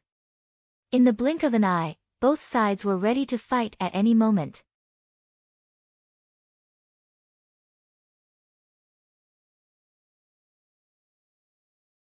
Chapter 282. To everyone, no matter what the cause of this conflict was, it was completely out of control now that it had developed to this point and a huge battle was inevitable.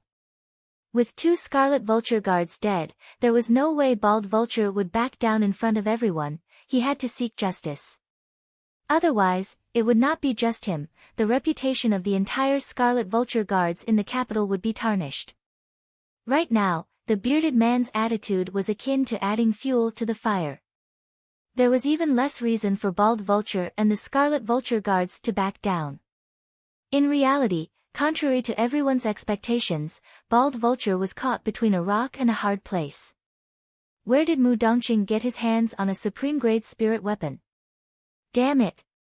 Bald Vulture cursed internally with an imperceptible hint of jealousy in his eyes. Although he was the commander of the Scarlet Vulture guards, he had not obtained a single supreme-grade spirit weapon after all these years. Under normal circumstances, with him holding back the bearded man in a huge battle, the other Scarlet Vulture guards would be able to suppress the green-robed cultivator with ease. But now, the bearded man had suddenly taken out a supreme-grade spirit weapon. He was weaker than the bearded man to begin with. Coupled with that supreme-grade spirit weapon, Bald Vulture was even less of a match for the bearded man. If they were to fight, the outcome would be unpredictable. Right then, Bai Yuhan spoke, "Commanders, if you guys fight in the capital over a small matter and cause panic, I'm afraid both of you won't be able to escape punishment when the king blames you." The bearded man and Bald Vulture were in a tense standoff. At that moment, Bai Yuhan was the only one qualified to speak. The atmosphere between the two sides eased slightly. Bai Yuhan continued, "I have a suggestion.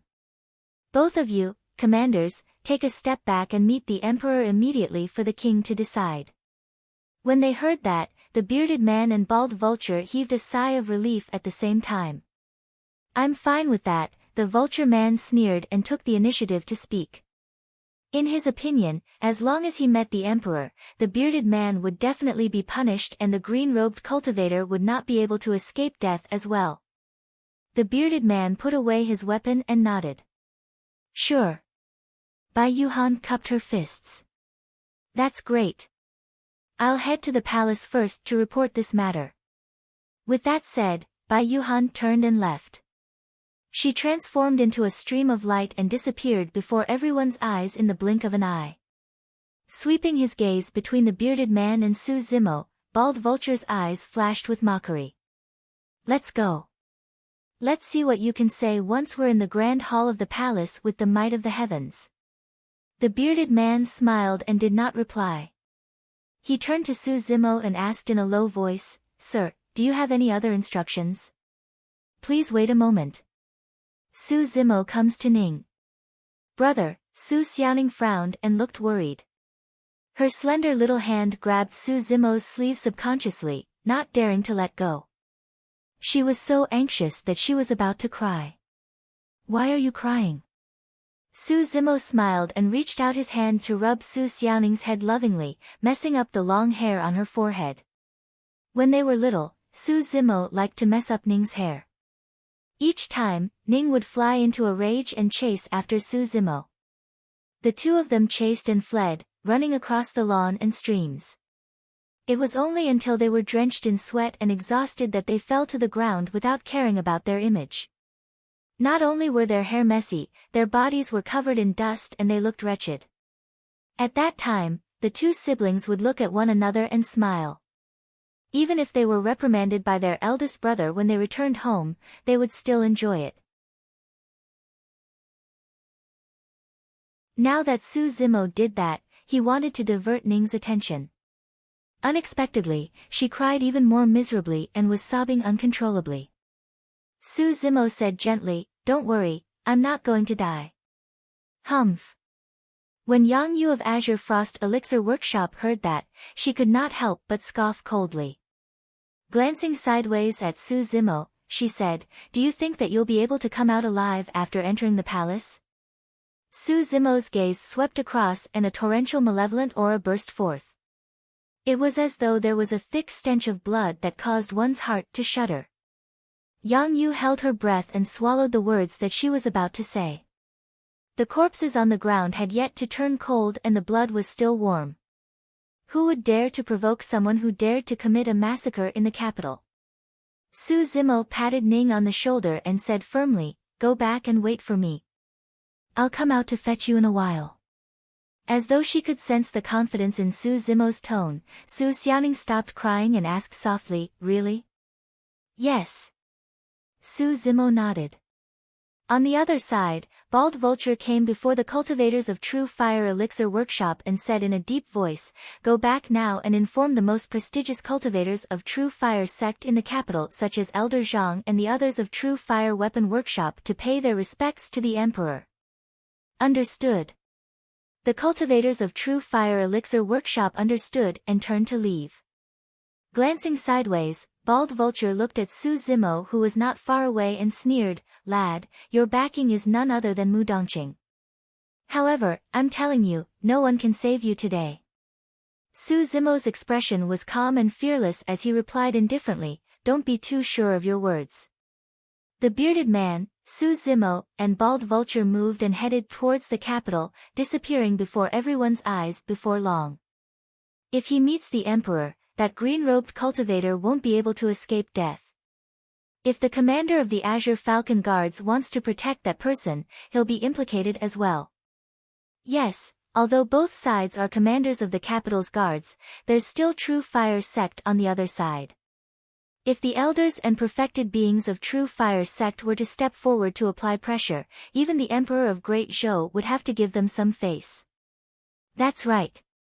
There's no way the Emperor of Great Zhou would offend the entire True Fire sect for a Foundation establishment cultivator. Haha, not everyone is Mr. Mo, able to win against the True Fire sect in an arm wrestle. The crowd did not disperse for a long time as they discussed fervently. Mu Dongqing, where did you get that supreme-grade spirit weapon? Along the way, Bald Vulture asked in a seemingly casual manner. The bearded man remained silent. A cold glint flashed through Bald Vulture's eyes as he said coldly, recently, there hasn't been any news of supreme-grade spirit weapons being auctioned in Sky Treasure Auction House. However, your supreme-grade spirit weapon is actually a hammer that matches you perfectly. It's as though someone had it custom-made for you. Pausing for a moment, Bald Vulture asked slowly, that hammer was custom-made for you by Mr. Mo, right? So what if it was? So what if it wasn't? The bearded man turned around and asked with a fake smile. Bald Vulture declared proudly, if you can make a recommendation for me and get Mr. Mo to custom-make a supreme-grade spirit weapon for me as well, I'll let you off for today. Mu Dongqing, you have no chance of winning today. The moment he said that, Bald Vulture sensed something and glanced sideways. Su Zimo was looking at him with a strange expression and a hint of mockery in his eyes. That gaze was disgusting to Bald Vulture. Bald Vulture smiled sinisterly and said coldly, lad, when you land in my hands, I'll dig out your eyeballs first and let you look at them to your heart's content. When Su Zimo heard that, he chuckled gently. Interesting.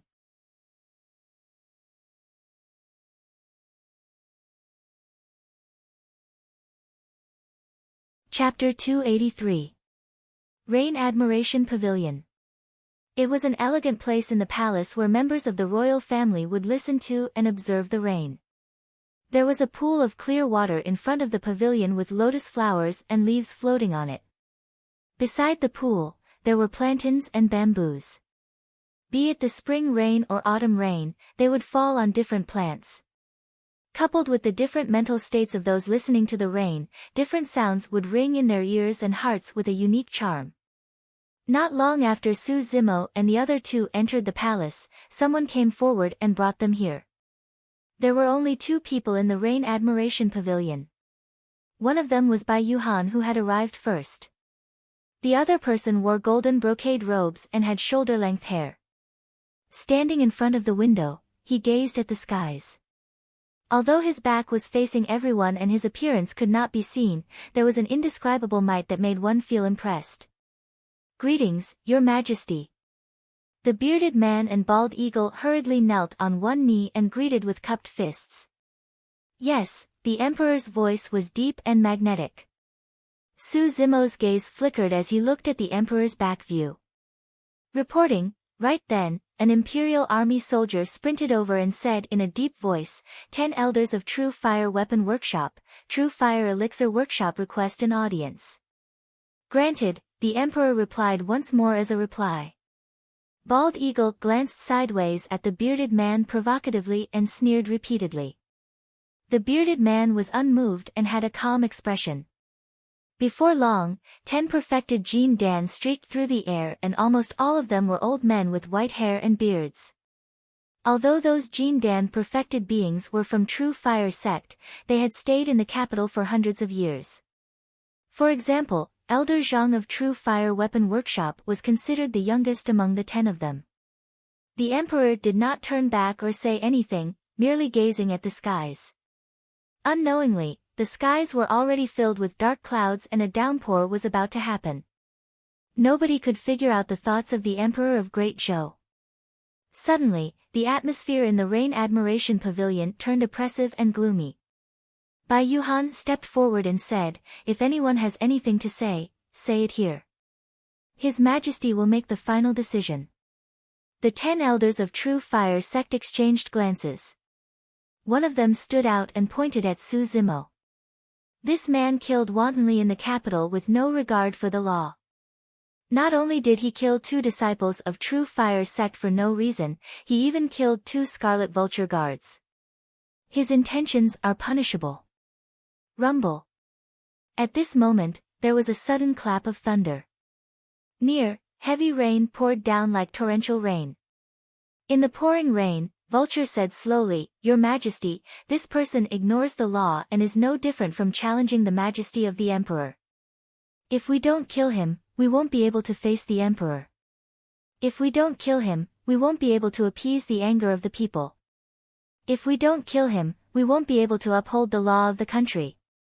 Besides that, this kid has committed a heinous crime."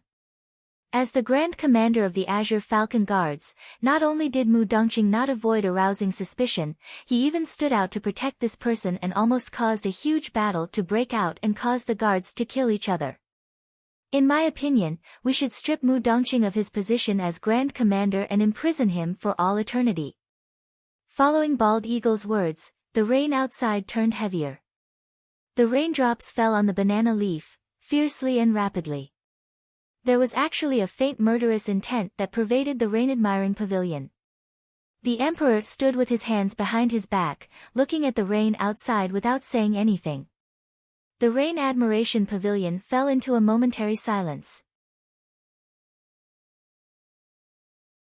The atmosphere turned increasingly oppressive. After a moment, Su Zimo spoke slowly, "Everyone, there's one thing that you've missed out. He Xing was the one who attacked me first." Elder Zhang of True Fire Weapon Workshop sneered, "From what I know, He Xing merely wanted to slap you or humiliate you at most. However, you killed him." Su Zimo replied indifferently, "He didn't die in vain since he humiliated me." "Ha!"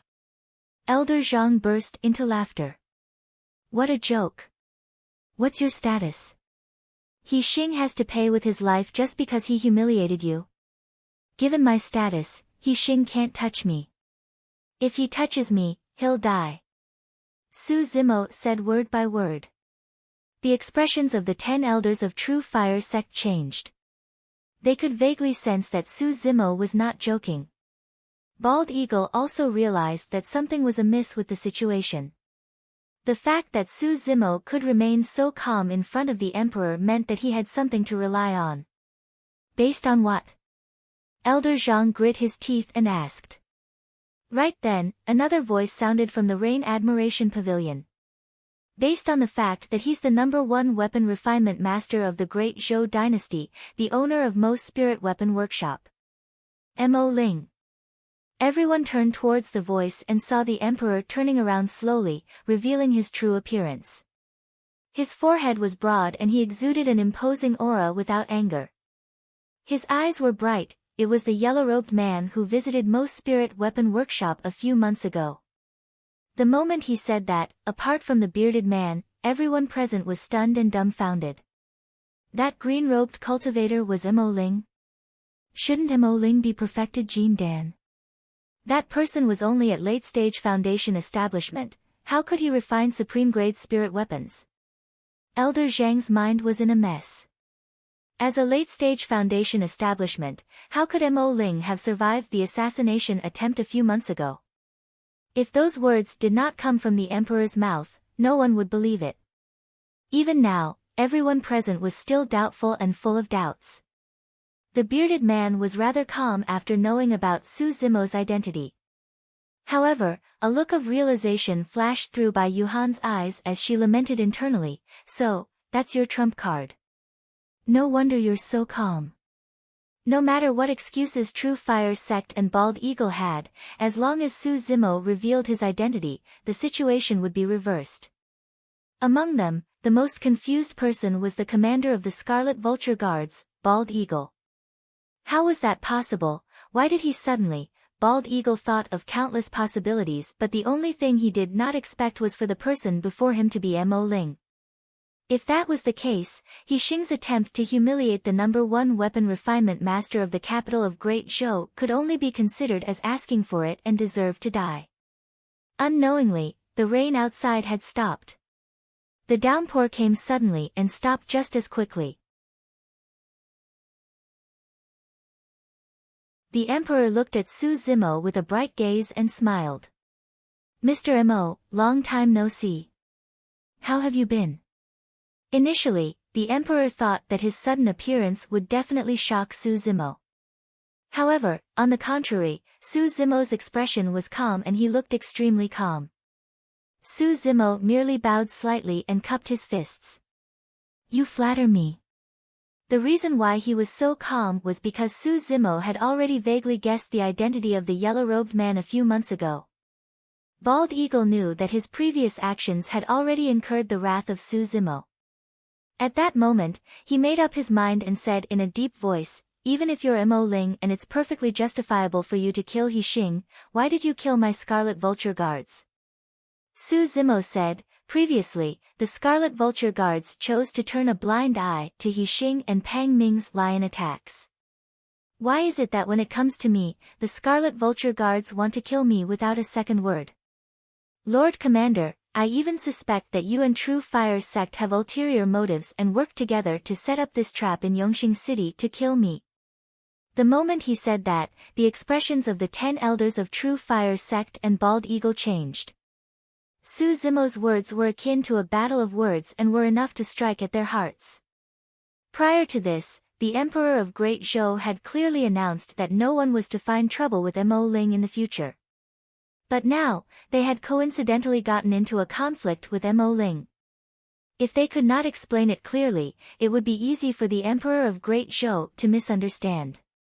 At that time, they would be the ones to bear the wrath of the Emperor. In just a few words, he had turned the situation around. Outside the Rain Admiration Pavilion, a ray of sunlight broke through the dark clouds and shone on the pond, reflecting a gorgeous glow.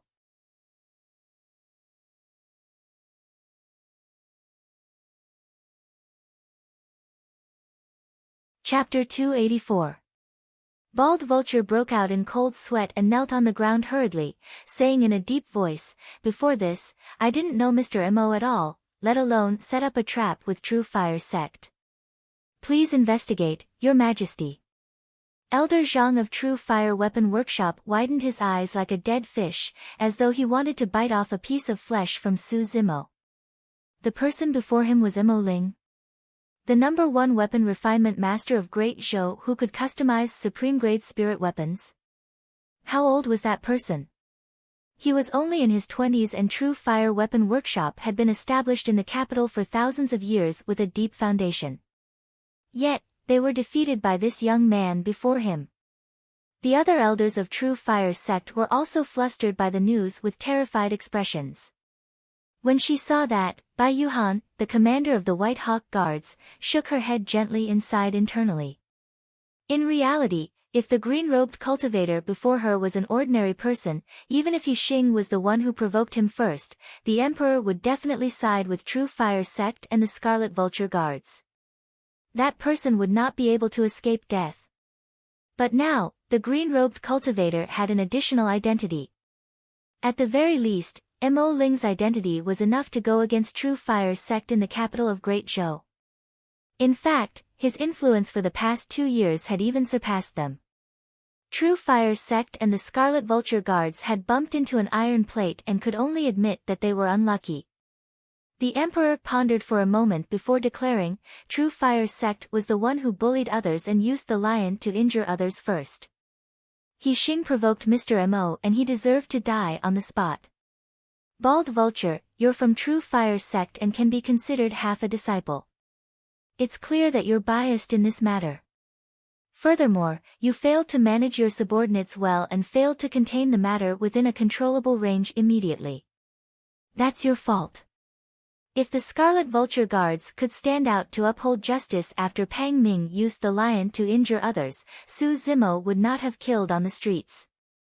It was because of the Scarlet Vulture Guard's inaction that Su Zimo was filled with killing intent when he saw Xiaoning being bullied and isolated by True Fire Elixir Workshop and Azure Frost Elixir Workshop. The Emperor continued, "Bald Vulture, you'll be punished with a year's salary and no rest. If something similar happens in the capital again, you'll be punished severely." "Thank you, Your Majesty." The Emperor waved his hand. "All right, all of you may leave. Mr. Mo, stay behind." The matter was settled and the 10 elders of True Fire Sect, Bald Vulture, the Bearded Man and Bai Yuhan left the Rain Admiration Pavilion. The 10 elders of the True Fire Sect had suffered quite a blow. Before this, True Fire Weapon Workshop had already lost a round against Mo Ling and their reputation in the capital plummeted. But now, True Fire Elixir Workshop had coincidentally bumped into Mo Ling. The death of the Elixir Refinement Master with the greatest potential of the younger generation could be said to be a heavy loss. Mo Ling, Elder Zhang gnashed his teeth in hatred. His face was gloomy, and his eyes were filled with endless resentment. In the Rain Pavilion. "Mr. Mo, what a good plan." After everyone dispersed, the Emperor looked at Su Zimo with a fake smile and said something baffling. Su Zimo's expression didn't change, and he didn't answer. The Emperor smiled and changed the topic. "Mr. Mo, there's still more than a month until the sect competition. After it's over, the ancient battlefield's passageway will be opened. What are your plans?" "There are great opportunities in the ancient battlefield and I naturally want to explore it. At that time, I'll take part in the sect competition," Su Zimo replied. The Emperor smiled. "Given your capabilities, there's no need for you to take part in the sect competition. There's definitely a spot for you on the weapon ranking. How about this? During the sect competition, I'll invite you to be one of the judges. At that time, you can give pointers to the talents of the various sections. I'll leave the number 1 spot on the weapon ranking for you. After the competition, you can enter the ancient battlefield with the others. How about that?" "Thank you, Your Majesty." Su Zimo cupped his fists in thanks and paused for a moment before continuing, "The supreme-grade spirit weapon that Your Majesty requested previously has already been refined. I'll leave it with you first. When the time comes, I'll get someone to retrieve it," the Emperor said casually. Su Zimo was slightly stunned. Although he was puzzled, he did not ask. Worried about Xiaoning, Su Zimo bowed and took his leave, leaving the Rain Admiration Pavilion under the lead of the guards. Just as Su Zimo left the Rain Admiration Pavilion, a group of Imperial Guards patrolled the area. The leader was clad in golden armor and had a cold expression as he surveyed the surroundings with a sharp gaze. The Golden Imperial Guard happened to catch sight of Su Zimo leaving the Rain Admiration Pavilion. Just as he was about to look away, he suddenly thought of something and his expression changed. The Golden Imperial Guard narrowed his eyes and looked in the direction of Su Zimo. Su Zimo's footsteps were extremely fast and in the blink of an eye, the Golden Imperial Guard could only see his back view. "It's him. How is that possible?" The Golden Imperial Guard muttered and his eyes flickered in deep thought. A few years had passed and that person had changed way too much. Logically speaking, that person did not have a spirit root and could not cultivate. If not for the familiar green robes and delicate side profile, the Golden Imperial Guard would not have connected the two of them together. The Golden Imperial Guard hesitated for a moment and a killing intent flashed through his eyes. He turned to an Imperial Guard behind him and said, "Continue patrolling. I'll head out for a while." "Understood." The Imperial Guard behind him bowed and replied. The Golden Imperial Guard followed in the direction that Su Zimo left in secretly. Rain Admiration Pavilion. Not long after Su Zimo left, a refined man arrived. It was Jining Zhenjuan, Ming Zhe. Perfected Lord Ming Zhe laughed bitterly. "Seems like Mo Ling has truly guessed your identity previously. Otherwise, he wouldn't have been so calm today. Interesting. To think that he would want to make use of my influence to break the situation."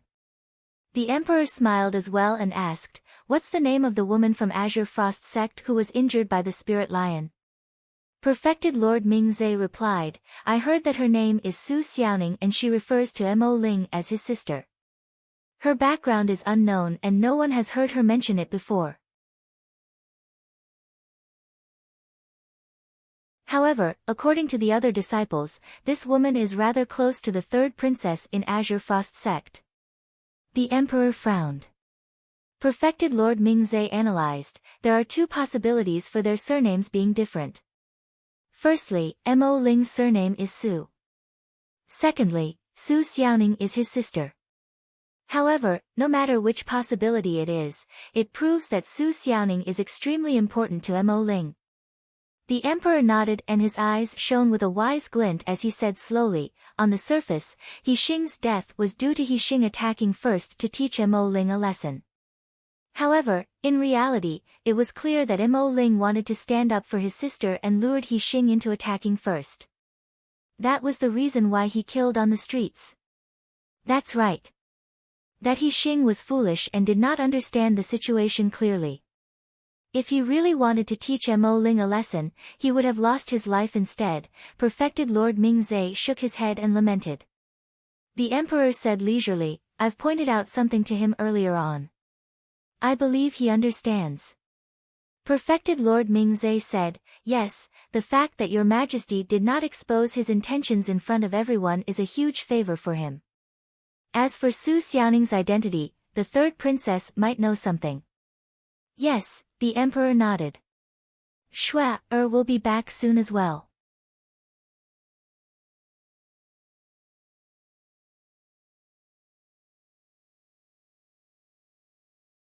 Chapter 285. Azure Frost Elixir Workshop. A few female cultivators gathered around Su Xiaoning with excited expressions. Their eyes burned with the flames of gossip as they chattered non-stop. "Xiaoning, is that person really your brother? Why haven't I heard you mention him before? What's his name? How old is he? Which sect is he from? Does he have a Dao companion? Why didn't he join Azure Frost sect with you? Xiaoning, look at how close you guys are. Are you his Dao companion?" Su Xiaoning frowned slightly and pursed her lips in silence, her eyes filled with worry. Seeing that Su Xiaoning was in low spirits, someone consoled her, "Xiaoning, don't be too anxious. It's only been 2 hours. It's still early. I'd advise you to give up." Right then, a female cultivator walked out from the back hall with a murderous look on her face. It was the senior sister of many female cultivators, Yang Yu. Yang Yu sneered, "He killed 4 people consecutively in the capital and you're still hoping that he can make it out alive? Dream on." Su Xiaoning took a deep breath and said firmly, "My brother promised me that he would definitely come and fetch me." How naive. Yang Yu did not hide the mockery in her eyes. Of the 4 people killed, 2 were disciples of True Fire Elixir Workshop and the other 2 were Scarlet Vulture Guards. Do you think that True Fire sect and the Scarlet Vulture Guards are pushovers? Who do you think your brother is to be able to fight against those 2 factions? With every sentence that Yang Yu said, Su Xiaoning's face turned paler. She knew in her heart that the chances of Su Zimo making it out of the capital alive were extremely low. However, she was willing to believe in Su Zimo. Yang Yu changed the topic. "However, you can't be too full of yourself. In the capital, there are people who have the strength to fight against True Fire sect and the Scarlet Vulture Guards. For example." Yang Yu purposely kept Su Xiaoning in suspense and waited for her to look expectant before saying slowly, "For example, your brother is from the royal family, Fufu." Before she finished, Yang Yu laughed out loud with a mocking look in her eyes. She was completely teasing Su Xiaoning. If Su Zimo was a member of the royal family, how could the commander of the Scarlet Vulture Guards not recognize him? Yang Yu continued, "Of course, other than the royal family, there's another person in the capital who has enough power to go against True Fire sect and the Scarlet Vulture Guards. That is..." Su Xiaoning knew that Yang Yu was teasing her, but she still had a glimmer of hope. She looked at Yang Yu, waiting for an answer. That is, the #1 weapon refinement master of the Great Zhou dynasty, Mr. M.O. Yang Yu said. Su Xiaoning's eyes dimmed. Yang Yu chuckled and said, let me think. Junior sister Su, could your brother be Mr. M.O.? That's not right. Your surname is Su, and Mr. Mo's surname is M.O. There seems to be a bit of a difference. And I heard that Mr. M.O. is a Taoist master Jin Dan. Your brother seems to be in the late stage of the foundation establishment realm, hee. Su Xiaoning said, Senior sister Yang, you don't have to be sarcastic and sarcastic. I believe in my brother. He'll definitely return alive. Ha! Yang Yu sneered. If your brother can return alive, Yang Yu. After Yang Yu said that, she glanced over and caught sight of a figure walking over. He was dressed in green robes and had delicate features, walking into the hall slowly. All the cultivators in the hall were stunned on the spot, dumbfounded and shocked. How is that possible? Why you? Yang Yu's mind was in a mess when she looked at the person who had arrived. This person, who was already dead in her heart, was standing right in front of her, alive and kicking. Su Zimo glared at Yang Yu coldly. Continue. What are you going to do if I return alive, huh? Yang Yu felt flustered when Su Zimo glared at her with a sharp gaze. Instinctively, she turned her head away, not daring to meet his gaze as her heart palpitated for no reason. Brother! Su Xiaoning exclaimed with a face filled with joy. Like a swallow returning to its nest, she dove into Su Zimo's embrace and sobbed softly. A gentle look appeared in Su Zimo's eyes as he patted Xiaoning's back gently. Su Zimo supported Xiaoning to the side and walked towards Yang Yu slowly.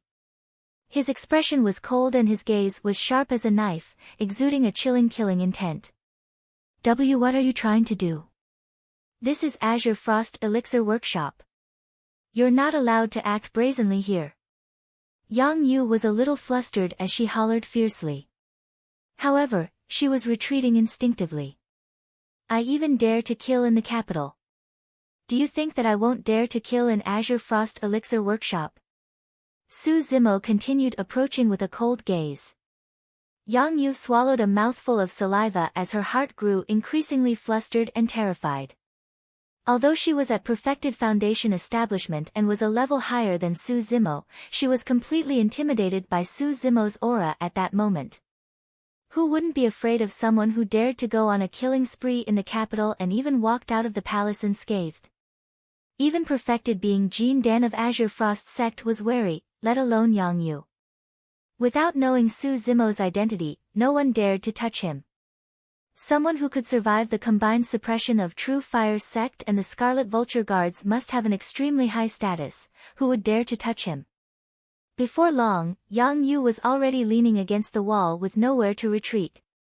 Do you know why the four of them died?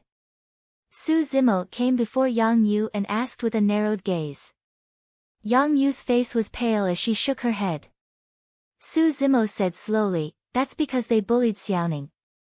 Furthermore, you bullied her as well. I didn't. Yang Yu's explanation was so weak. Su Zimo changed the topic. However, don't worry, I won't kill you. When she heard that, Yang Yu heaved a long sigh of relief as though she had been pardoned. Unknowingly, her back was already drenched in sweat.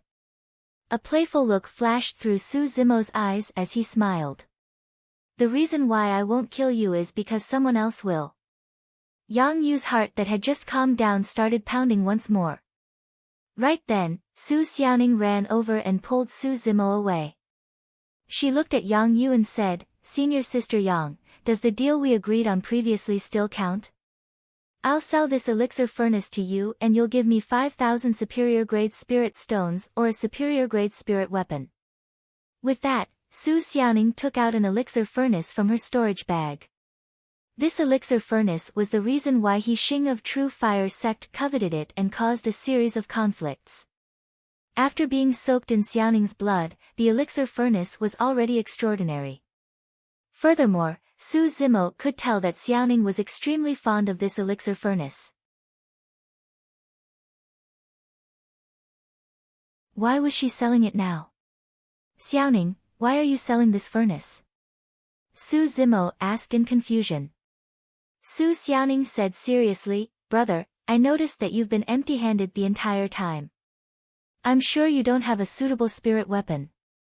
If I sell this furnace, I'll have the money to customize a superior grade spirit weapon for you. Su Zimo's heart warmed as he rubbed Xiaoning's head lovingly and smiled. Hurry and put away the furnace. Su Zimo said in a serious manner, Xiaoning, let me tell you. The reason why I'm empty-handed is not because I don't have any spirit weapons. It's because I have too many, bragging again. Let's go. I'll bring you to my place to take a look. Su Zimo ignored Yang Yu and left True Fire Elixir Workshop with Xiaoning.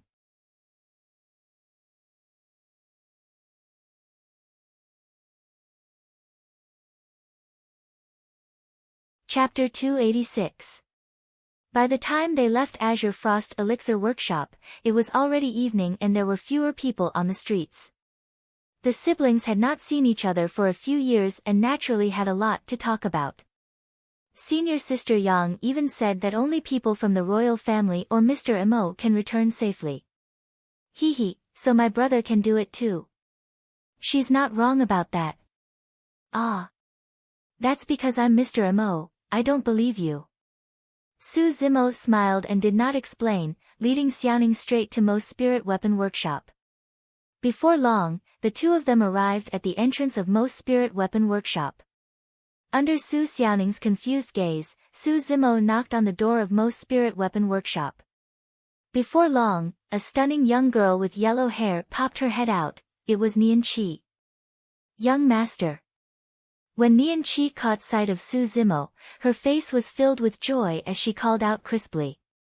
Yes. Su Zimo nodded and pushed Xiaoning over. This is my sister. You guys can chat. I have something else to do and will be back later. Alright, don't worry, young master. Nian Qi nodded obediently. Su Xiaoning's mouth was agape as she stared at the words Mo Spirit Weapon Workshop on the beam. For a moment, she could not connect Su Zimo with the famous Mr. Mo in the capital. It was only after Su Zimo left and Su Xiaoning was brought to the courtyard by Nian Qi in a daze that she gradually regained her senses. Is my brother really Mr. Mo? Su Xiaoning looked at Nian Qi and asked carefully. That's right. Nian Qi pointed to the big black dog sprawled at the side and smiled. His name is Night Spirit and he's young master's spirit beast. The name Mo Ling was derived from the names of both young master and Night Spirit. Night Spirit opened its eyes and glanced at Su Xiaoning indifferently. It did not move and continued to rest. Nian Qi smiled. Night Spirit is like that. Apart from young master, it's not close to anyone else. Don't be fooled by its lazy appearance usually. When it's angry, it's really scary. The two of them were about the same age and quickly became familiar with each other. After Dai Su followed the green-robed cultivator out of the capital, he removed his armor and changed into a common robe. He hid in the crowd and followed far behind. Ultimately, he could not be sure that the person he was following was the same man he saw in town a few years ago. After all, the man in the small town was only a mortal who could not cultivate. As for this green-robed man, his cultivation had already reached late-stage foundation establishment. Furthermore, there was no reason for that person to appear in Royal City, let alone in the Royal Palace. How was that? Everything, if they were the same person, there was no. But for some reason, although it was just a quick glance, Dai Su had a strong feeling in his heart. They were the same person. Although that person looked like a frail scholar, his spine was upright at all times, as though nothing in the world could crush him. Dai Su followed behind the green-robed cultivator and saw him enter Azure Frost Elixir Workshop. Not long after, the green-robed cultivator walked out with another female cultivator. When he saw the female cultivator's face, Dai Su no longer had any doubts. The green-robed cultivator was the scholar from that unassuming town in the vassal state back then, Su Zimo. The woman beside him was his younger sister, Su Xiaoning. Back then, she was taken away by the third princess and joined Azure Frost sect to cultivate. Dai Su continued to follow Su Zimo. When he saw Su Xiaoning being sent to Mo's spirit weapon workshop, Dai Su's eyes flickered in deep thought. Su Zimo, Mo Ling. Immediately after, Su Zimo left. By the looks of it, he was heading out of the city. Looking at Su Zimo's back view, Dai Su's expression flickered. After pondering for a moment, a killing intent flashed through his eyes and he followed silently. The two of them left the city one after another. After leaving the capital, Su Zimo summoned his flying sword and rode it into the distance. Dai Su followed hurriedly. Before long, Su Zimo entered a dense forest. Su Zimo retracted his flying sword and darted through the forest at an extremely fast speed, as though he was extremely familiar with the place. Turning left and right, his position was erratic. After all, they were in the forest and could not see as clearly as outside. There were too many places to hide and there were blind spots everywhere. Dai Su had no choice but to slow down on his flying sword. Before long, Su Zimo disappeared from Dai Su's sight. Dai Su chased to the place where Su Zimo disappeared and surveyed his surroundings with a grim expression.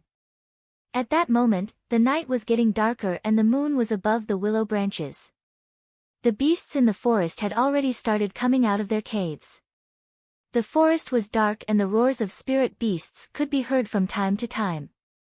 At other times, the leaves rustled and the air was filled with the stench of blood, eerie and terrifying. Dai Su felt uneasy and took out his golden armor. The moment he put it on, his heart skipped a beat and he turned around. Not far behind him, a green-robed cultivator stood with his hands behind his back. The cold moonlight shone through the dense leaves and landed on his face. The green-robed cultivator had a calm expression with a hint of mockery in his eyes. Su Zimo. Dai Su narrowed his eyes and said word by word. Su Zimo smiled gently. Commander Dai, how have you been? After a few years, you've changed quite a bit. Truly impressive. Dai Su smirked and said coldly, back then, you were just a mere mortal. Now, you're already at late-stage foundation establishment. Not bad, not bad. Su Zimo replied with a fake smile, I have to thank you for not killing me back then, Commander Dai. Humph. When he heard that, Dai Su harumphed coldly. If not for the fact that Su Zimo was tactful and did not get too close to Ji Yaoshue, Dai Su would have died a few years ago. Although Dai Su hid it well back then, Su Zimo who possessed spirit perception sensed Dai Su's killing intent. Commander Dai, why have you followed me all the way here? Su Zimo asked straightforwardly. Su Zimo, if you're smart enough, you should stay away from the capital and the third princess. Dai Su said slowly with a murderous expression, now that you've appeared in the capital, I can only say that you have a death wish. As he said that, Dai Su withdrew a flying sword from his storage bag. Su Zimo smiled. Commander Dai, you're not telling the truth. Dai Su did not say anything. Su Zimo continued, that's not the only reason why you want to kill me. It's also because you've guessed my identity and want to kill me for my treasures, right? Ha! Dai Su reared his head in laughter. You're smart. However, you're still going to die today. Su Zimo raised his brows slightly and asked instead, when I left the palace, I already discovered that you were following me. However, do you know why I chose to leave the city directly? You wanted to hunt me down. Dai Su laughed. Su Zimo, you were confident enough to lure me into this sparsely populated forest to hunt me down. I had the same intentions as well. Su Zimo nodded. That's right. Dai Su said coldly, there's nothing much to say then. Let's see how much you've improved in the past few years.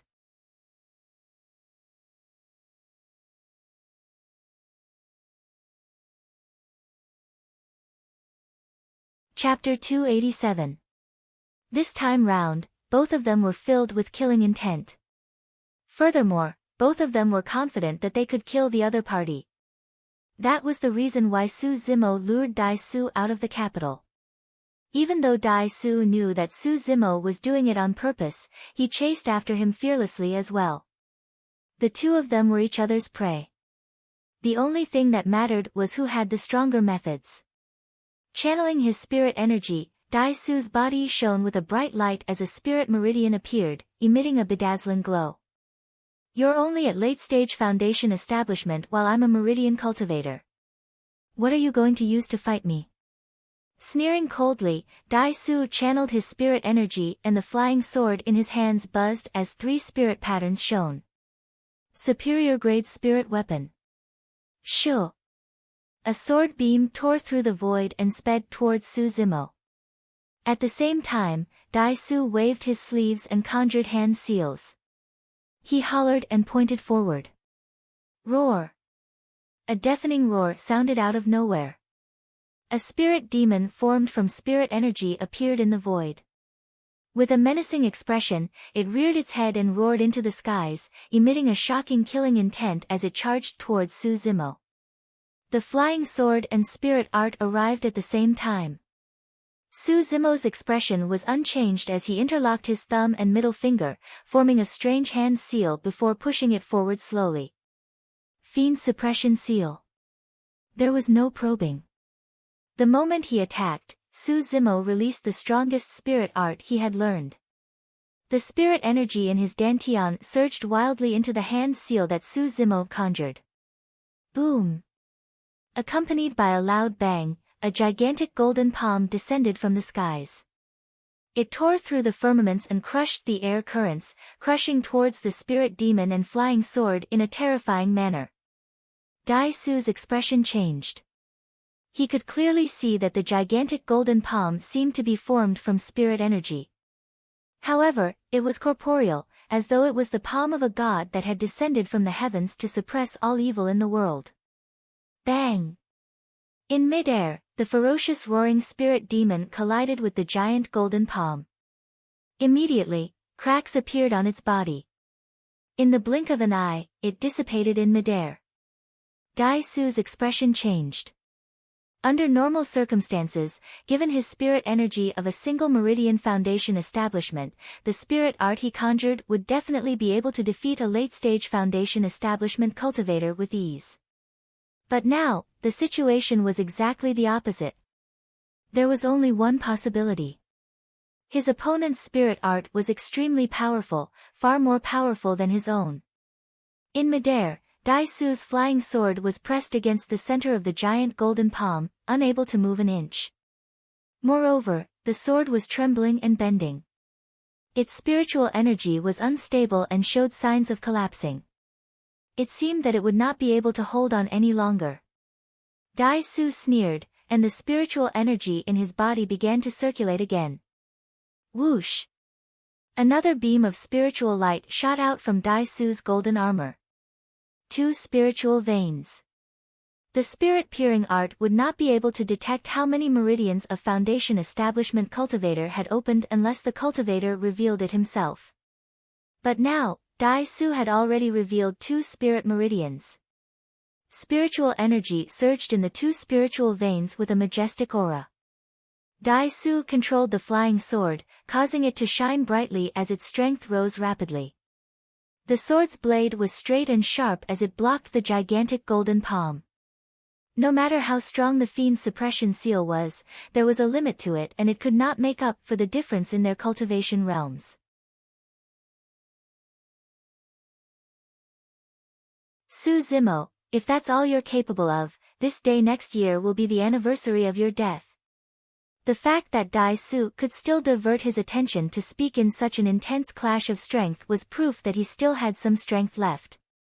Su Zimo did not reply and had a calm expression. Dai Su was not using his full strength and Su Zimo had a backup plan as well. Break! Right then, another beam of spiritual light shone from Dai Su's body as he hollered. A 3rd spirit meridian. The power of 3 spirit meridians burst forth at the same time and the flying sword in midair shone brightly. Both parties were in a stalemate for a moment. With a poof, the flying sword pierced through the gigantic golden palm and did not stop, piercing towards Su Zimo's head. The moment Dai Su revealed his 3rd spirit meridian, Su Zimo had already realized that it would be difficult for him to kill Dai Su given his cultivation realm and immortal cultivation methods. The gigantic golden palm was pierced and cracks appeared on its surface. It was about to collapse. Shoo! The sword beam was piercingly cold and came at an extremely fast speed. However, Su Zimo's reaction was even faster. Almost at the same moment the flying sword pierced through the gigantic golden palm, Su Zimo moved and left his original spot, leaving behind a series of afterimages. Swoosh! Like a ferocious horse, Su Zimo arrived in front of Dai Su in almost the blink of an eye. After using Divine Steed Fleeting, Su Zimo changed his move at the last minute. He took a huge step forward and used the stance of Plow Heaven Stride. Boom! The moment he took a step forward, the earth quaked and the mountains shook. Su Zimo's aura surged. Su Zimo's eyes lit up and shone with a maniacal killing intent. He suddenly reached out with both hands and grabbed Dai Su's arms. Then, he bent his knees and charged forward. Divine Steed Dismemberment. With the burst of Divine Steed Fleeting, he shortened the distance and closed in. With the help of Plow Heaven Stride, he released a soaring aura. Coupled with Divine Steed Dismemberment, the entire process was as smooth as flowing water without any sluggishness. As long as Dai Su's arms were locked down by Su Zimo, he would definitely die. The burst of Divine Steed Fleeting and Plow Heaven Stride, coupled with the power of Divine Steed Dismemberment, was enough to rip Dai Su into pieces. Against Su Zimo's storm-like attacks, a look of panic flashed through Dai Su's eyes. However, he calmed down instantly. Ah! Dai Su roared and the spirit light on the surface of his body shone once more. Boom! The 4th spirit meridian appeared. The 5th. The 6th.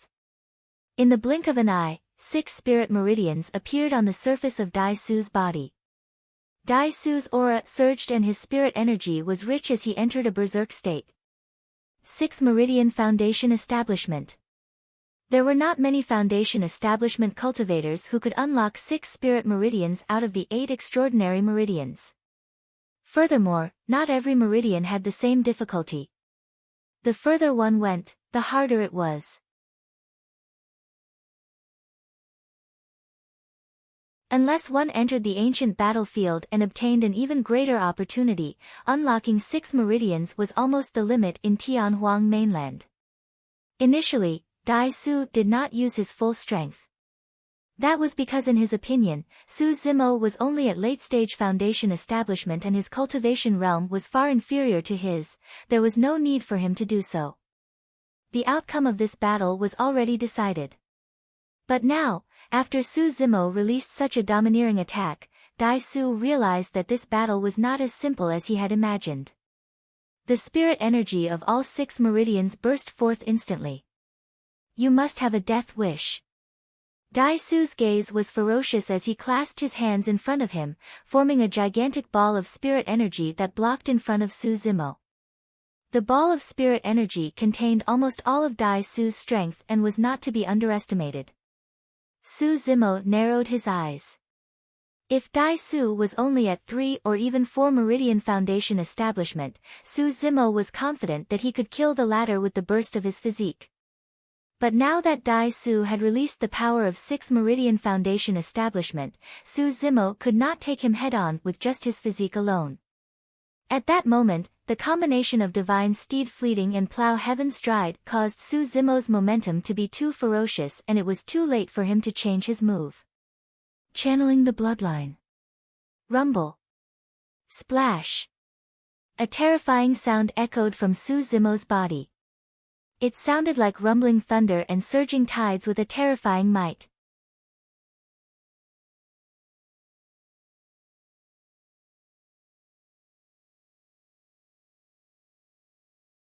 Chapter 288. The blood was like a tide, and the sound was like thunder. At that moment, Su Zimo, who was charging over, resembled a divine steed shimmering with lightning with a tsunami behind him. Boom! Su Zimo's knee collided against Dai Su's ball of spirit energy with a deafening bang. A gigantic halo of spirit energy burst forth from the center of the collision in a bedazzling manner, illuminating the surroundings as though it was daytime. The ball of light exploded and a berserk spirit energy was released. The spirit energy of a 6 Meridian Foundation establishment cultivator was extremely dense, and Su Zimo's body was repelled instantly, flipping a few times in midair before landing on the ground slowly. Dai Su staggered a few steps back and his feet sank deep into the mud before he managed to stabilize himself. They were evenly matched. This was a head-on clash without much technique involved. The spirit energy of a 6 Meridian Foundation establishment cultivator was completely capable of going against the power of bloodline released by Su Zimo. Although Su Zimo had killed a perfected Jin Dan personally on that night a few months ago, he knew that neither he nor Night Spirit would be a match for perfected Jin Dan in a one-on-one fight. The reason why Su Zimo lured Dai Su here was partly because he wanted to kill the latter. At the same time, Su Zimo wanted to see how strong his demonic cultivation was and what cultivation realm he could go up against. To put it simply, Su Zimo viewed Dai Su as a whetstone. With that single clash just now, Su Zimo understood. Now that he had attained greater mastery of the organ's refinement section, the power he could release with his bloodline was enough to take on a 6 Meridian Foundation establishment cultivator head-on without being disadvantaged. Dai Su retrieved an elixir with his left hand and swallowed it. Controlling his flying sword with his right hand, he glared at Su Zimo and panted slightly. Although Dai Su looked calm on the surface, his heart was surging with stormy waves. Initially, he had thought that Su Zimo was only at late-stage Foundation establishment. Given his 6 Meridian Foundation establishment cultivation, killing Su Zimo would be as easy as killing a chicken. But now, Dai Su suddenly realized that Su Zimo's real trump card was his extremely terrifying physical body and close combat strength. Blood like a tidal wave. This was an illusory realm in the legends. How could someone really cultivate it?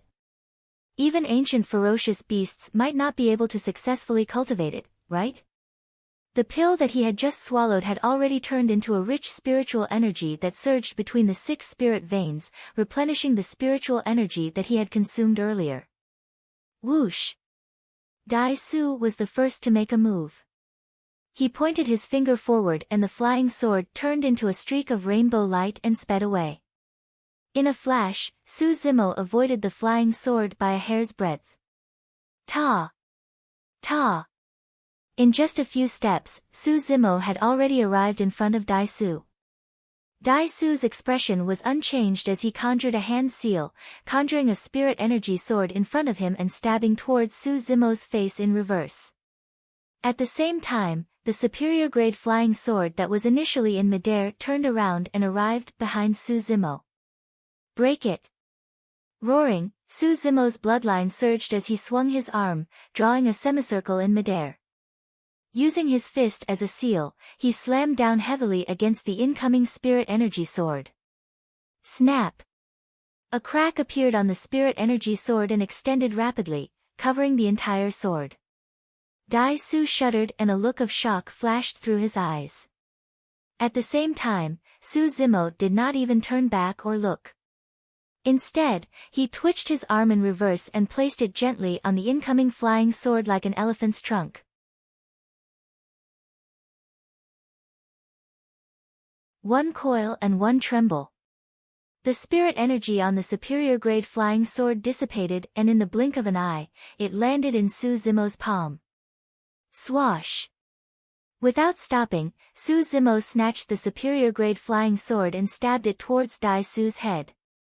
Ah!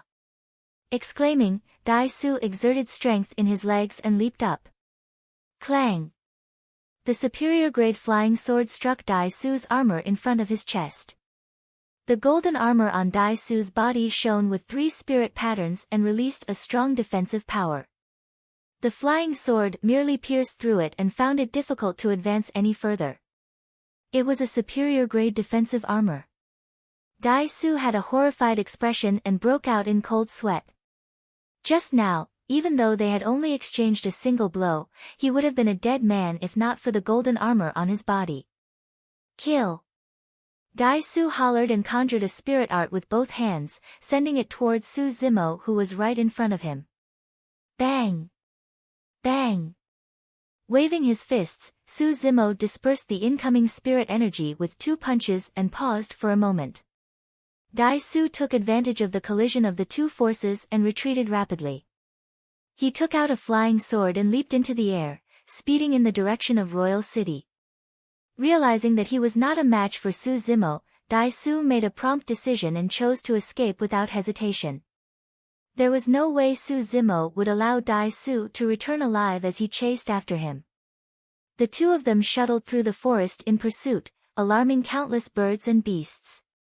Gritting his teeth, Dai Su circulated the spirit energy in his dantian furiously. It was almost at its limits and even his dantian was aching.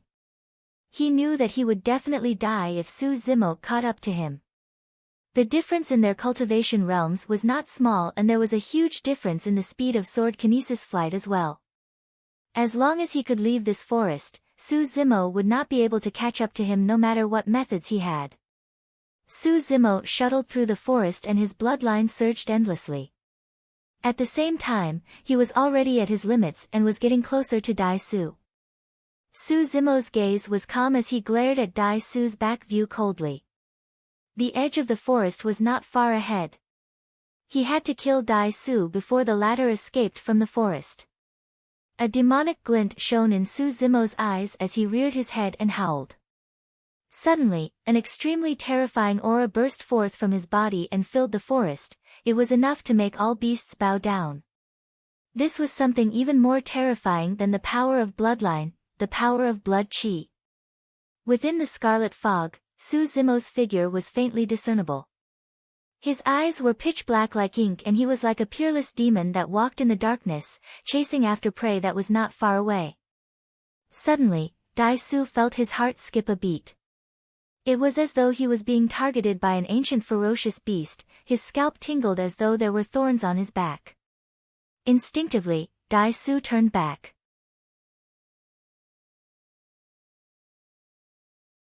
Shrouded by the scarlet demonic chi, a tall figure shuttled through the forest. With the burst of his physique, he bounced between the ancient trees at an extremely fast speed. Almost in the blink of an eye, the figure had already arrived beneath him. Boom! The figure stomped on the ground with both feet and a tremendous force tore the ground apart, creating 2 dark cracks. With the burst of his physique, the figure soared into the air and reached a height of around 100 feet. A shadow loomed over. The next moment, Dai Su's pupils constricted and he felt his limbs turn cold. You are, the moment Dai Su said that word, a fair palm had already landed on his throat and grabbed fiercely. Against Su Zimo's palm, Dai Su's throat was as fragile as tofu and was crushed into pieces. Fresh blood splattered through the air. With a sweep of his palm, Su Zimo took away the storage bag on Dai Su's waist and descended. By the time he landed on the ground, the demonic chi around Su Zimo had already vanished completely and the blood chi within his body was calm, returning to normal. Before long, under the hazy night sky, a green-robed cultivator left the forest and sped towards the capital. Peace returned to the forest once more.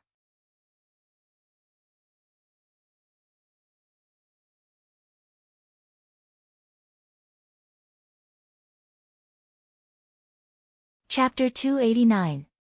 By the time Su Zimo returned to Mo's spirit weapon workshop, it was already late at night. Su Zimo landed gently in the courtyard and twitched his ears to listen carefully. 2 steady breaths could be heard from Nian Chi's room. In the darkness, a pitch-black figure walked out silently like a ghost. It was Night Spirit. Su Zimo's expression relaxed and he was relieved. As long as Night Spirit was still around, it meant that Nian Chi and Xiaoning were fine. The 2 of them must have already fallen asleep. Today, Xiaoning had experienced many things. Initially, she could have refined a perfect spirit regeneration elixir in the elixir battle with Yixing. However, she was ambushed and failed. Later on, she was surrounded by cultivators from True Fire Elixir Workshop and Azure Frost Elixir Workshop and was alone and helpless. Right after, she met Su Zimo. Later on, Su Zimo killed someone on the streets and was brought to the palace. At that time, Xiaoning was worried about Su Zimo's safety until he returned safe and sound. This kind of emotional roller coaster ride was the most exhausting for a person's spirit. Su Zimo did not wake the two of them up and returned to his room. He assumed a lotus position and closed his eyes in deep contemplation. Today, he was reunited with Xiaoning and was received by the emperor. He believed that it wouldn't be long before the emperor guessed that Mo Ling was Su Zimo. In reality, the reason why the emperor was unable to guess this was mainly because in the emperor's understanding, Su Zimo was merely a mortal who could not cultivate. However, Mo Ling was a foundation establishment cultivator and the #1 weapon refinement master of the Great Zhou dynasty. One of them was buried in the soil while the other sat on the clouds. The difference was too great. Of course, there was no way he could hide this identity and it would definitely be exposed during the sect competition. Su Zimo was indifferent towards this matter and would just let nature take its course. The night passed silently. The next morning, Ning gets up early. She wants to see if Su Zimo has come back. As soon as he walked out of the door, he saw Su Zimo already sitting in the courtyard, drinking fragrant tea brewed by the morning dew, looking happy and content. "Brother, I'm sorry. I fell asleep last night." Last night, Ning wanted to wait for Su Zimo to come back. But she couldn't stand the tiredness and fell asleep. "So what?" Su Zimo smiled and pointed to the stone stool next to him. "Have a seat and talk to me." "Yes." Xiaoning sat down and took the fragrant tea from Su Zimo. She took a small sip and the fragrance assailed her nostrils. She felt all the pores on her body open up. "When did you come to Royal City?" Su Zimo asked. "I've been here for almost a year." Ning says, "I asked for it. Sister Yaoshua and the others haven't come yet." At that point, Ning purposely paused and looked up at Su Zimo's expression. Su Zimo lowered his head and sipped his tea. His expression was calm, as though he didn't hear anything and didn't react at all. Ning had no choice but to continue. "I thought that I could kill two birds with one stone. Not only can I help others refine elixirs, I can also hone my core formation skills." Su Zimo asked again, "Why did you think of becoming an elixir refinement master?" Ning's spirit root was only a pseudo-spirit root. Even if she didn't divert her attention to learning how to refine elixirs, she might not be able to reach Jin Dan realm successfully. Su Zimo could not understand why Ning would choose to become an elixir refinement master under such circumstances. Ning sighed gently, suddenly feeling a little dejected. After a moment, she said slowly, "Among the three of us, only brother can't cultivate. I'm afraid that brother will leave us one day." Su Zimo remained silent. There were countless nights when he thought of this question and had the same worries.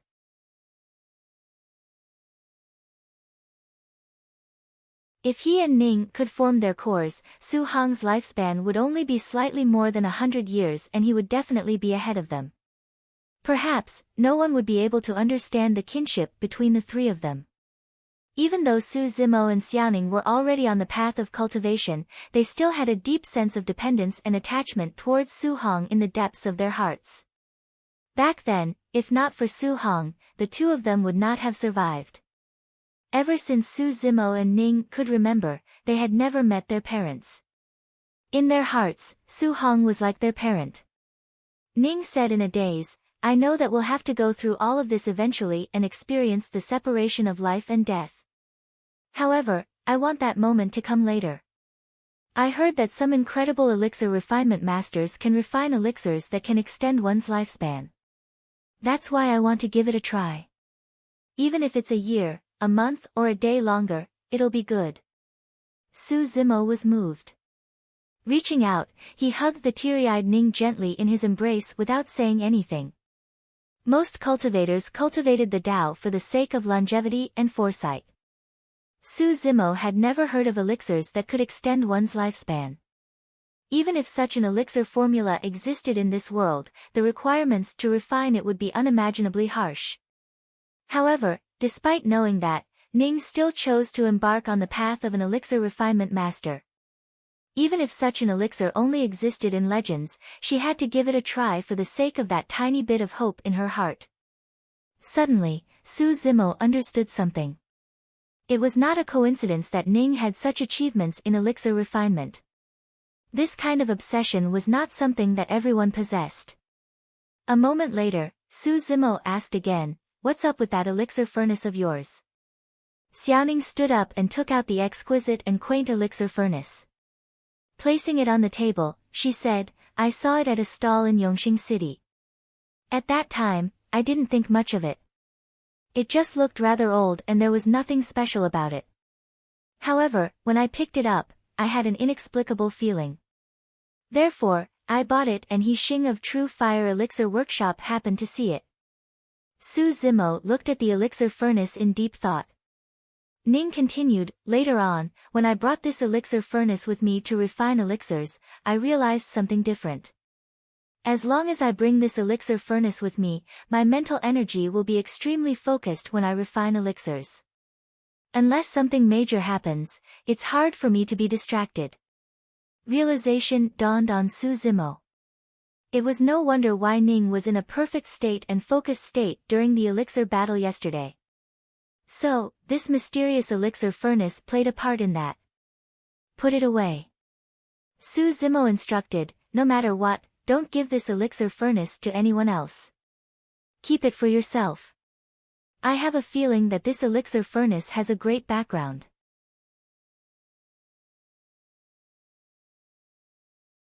It could affect a person's mental state with just an inanimate object. Even with Su Zimo's capabilities, he could not refine an elixir furnace as such. "Yes." Ning nodded. Su Zimo pondered for a moment before continuing, "From today onwards, you'll cultivate here with me first. You can return when the sect competition is around." Many things had happened yesterday and Su Zimo was truly worried about Ning staying in Azure Frost Elixir Workshop. Furthermore, Su Zimo intended to make use of the final month to help Ning raise her cultivation realm. Ning had a pseudo-spirit root and her cultivation speed was the slowest. Therefore, Su Zimo drew some support formations for Ning that could help her absorb spirit chi better. All of them were superior-grade spirit stones. Most perfected Jin Dan cultivators only use superior-grade spirit stones for their cultivation. However, Su Zimo's plan was simple, he was going to use superior-grade spirit stones. That was because he did not lack spirit stones the most right now.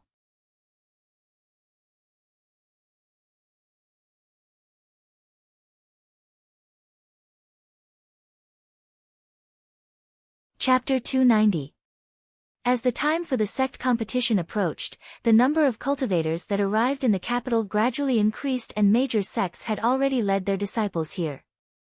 Among them, Iridescent Clouds Palace, True Fire Sect, Azure Frost Sect and Southern Mountain Sect of the 5 major sects had already sent perfected Jin Dan to the capital. Although they were also part of the 5 major sects, Misty Peak had yet to send any disciples. Many cultivators had expected this to happen. 3 years ago, news of the battle at Dongling Valley spread and everyone heard about it. It was said that the battle was extremely tragic and almost all of the Paragon disciples of Misty Peak at Foundation Establishment Realm were killed. In fact, Misty Peak even lost a few perfected Jin Dan disciples. It was almost impossible to nurture Foundation Establishment cultivators that were qualified to compete for the spirit ranking within 3 years. Prior to this, Misty Peak could take up at least 3 of the 10 spots on the spirit ranking. But now, Misty Peak had already lost the qualifications to compete for the spirit ranking that they had the most advantage over. However, no Misty Peak disciple had ever left their names on the elixir and weapon rankings. Misty Peak only had a slight chance of making it on the talisman ranking. However, it was still extremely slim. Therefore, to everyone, it was even possible that Misty Peak would choose to give up on the sect competition. Palace, Rain Admiration Pavilion. A man and woman stood side by side. The man wore long yellow robes and had his hands behind his back. His forehead was wide and his gaze was wise. He was the emperor of the great Zhou dynasty. The woman beside him was wearing a light yellow dress that trailed along the ground. A ribbon was tied around her waist, perfectly accentuating her exquisite figure. She was extremely beautiful and had a graceful and elegant aura. She was the third princess of the great Zhou dynasty and the daughter of the emperor, Ji Yaoxue. Why didn't you come back earlier? The emperor asked. Ji Yaoxue lowered her head in silence. Frowning slightly, the emperor glanced sideways and asked, "Are you still blaming me?" "I wouldn't dare." Ji Yaoxue shook her head gently and said calmly. The emperor sighed helplessly. "Shua, you have to know that I will definitely not harm you. If there's anyone in this world who's wholeheartedly for your good, it's me." "I know. Father, you must be doing this for my own good." Ji Yaoxue turned around and looked at the emperor with an indifferent gaze. "However, I've already grown up and there are many things that I wish to decide for myself." "How are you going to make your own decision? Do you really want to become Tao companions with a mortal?" The emperor frowned as he looked at the stubborn Ji Yaoxue. Suddenly, he felt enraged and could not help but raise his voice. 100 years later, you will be in your prime but he will already be in his twilight years. How are you going to face him?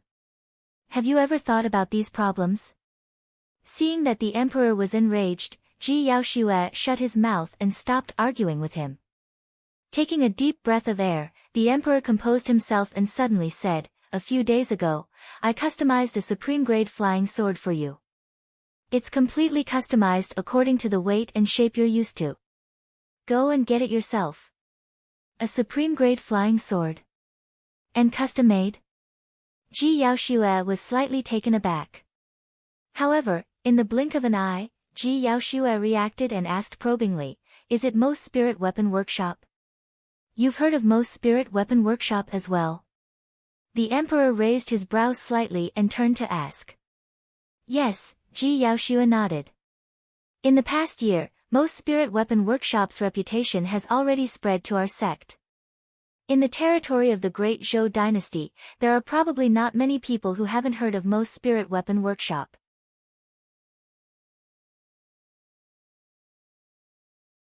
Pausing for a moment, Ji Yaoxue continued, "I heard that it's Most Spirit Weapon Workshop's monthly auction today. Master has already prepared the materials and spirit stones for the auction." "That's good," the emperor smiled. "Head over and take a look. At the same time, retrieve that supreme-grade flying sword. You just have to report my name." Ji Yaoxue frowned. For some reason, she felt that there was a deeper meaning to her father's smile. The emperor continued, "I've seen this Mo Ling before. He's not a bad young man. Although he's only in his early 20s, he has a stable temperament and has already achieved his current accomplishments. You definitely won't be able to imagine that Mo Ling is only a foundation establishment cultivator. However, he's able to refine supreme grade. Hold on." As though she sensed something, Ji Yaoxue interrupted the emperor and asked with a frown, "Father, what do you mean by that?" The emperor smiled. "Don't be nervous. I don't have any other intentions. I just want you to see what a true paragon is like. Mo Ling is much stronger than that Su Zimo." "Father." Ji Yaoxue interrupted the emperor once more with a displeased expression and shook her head. "I don't want that flying sword anymore. I don't want to meet this Mo Ling either." "Shua, listen to me," the emperor said gently, "there's no harm for you to meet this person. Even if you don't fancy him and don't have an affinity with him, it doesn't matter. At the very least, you can befriend the #1 weapon refinement master of Great Zhou, right?" Ji Yaoxue fell silent. When the emperor saw that Ji Yaoxue was moved, he teased, "Furthermore, this flying sword is tailor-made for you. If you don't go and retrieve it, are you going to get Mr. Mo to deliver it to you personally? There's still 2 more hours before the auction officially begins. There will definitely be many perfected Jin Dan gathered outside Mo's spirit weapon workshop. Let Bai Yuhan accompany you to take a look. Ji Yaoshue pondered for a moment before nodding. Just as Ji Yaoshue was about to turn and leave, she was stopped by the emperor. The emperor asked in a seemingly casual manner, "Right, there's a foundation establishment cultivator called Su Xiaoning in Azure Frost Sect. She's an elixir refinement master and I heard that you guys have a pretty good relationship. What's her background?" Ji Yaoshue's expression changed when she heard the words Su Xiaoning. Ji Yaoshue glared at her father with an agitated expression and shouted, "Father, I've already cut ties with him a long time ago. Why are you still keeping an eye on the Su family?" "Father, I've told you not to touch anyone from the Su family. This matter has nothing to do with them at all." Ji Yaoshue's expression was frosty as she left the Rain Admiration Pavilion without even turning back. Looking at Ji Yaoshue's back view, the emperor was expressionless. However, his heart stirred and his eyes shone brightly.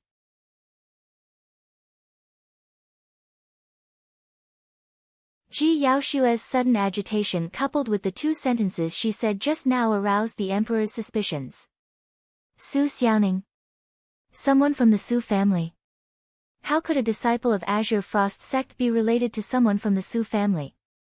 Could there really be such a coincidence in this world? The Emperor of Great Zhou's expression kept changing and was uncertain. He had a feeling that there was a secret right before his eyes and he was just short of poking through that window paper. All of a sudden, the Emperor's heart skipped a beat as he recalled something. A few years ago, the deputy commander of the Imperial Army who accompanied Ji Yaoshue to Pingyang town of Yan country had returned and reported that the Su family had 2 sons and a daughter. If this Su Xiaoning was this woman, then, the brother she acknowledged in the capital, you're tuning into the Blissful Bookshelf YouTube channel. We're so grateful for your support and don't forget to subscribe to join us on this incredible journey through captivating stories. Your generosity through donations truly makes a world of difference, as it's the primary source of revenue that allows me to expand and enhance this channel for you. Thank you from the bottom of my heart for being a part of this adventure.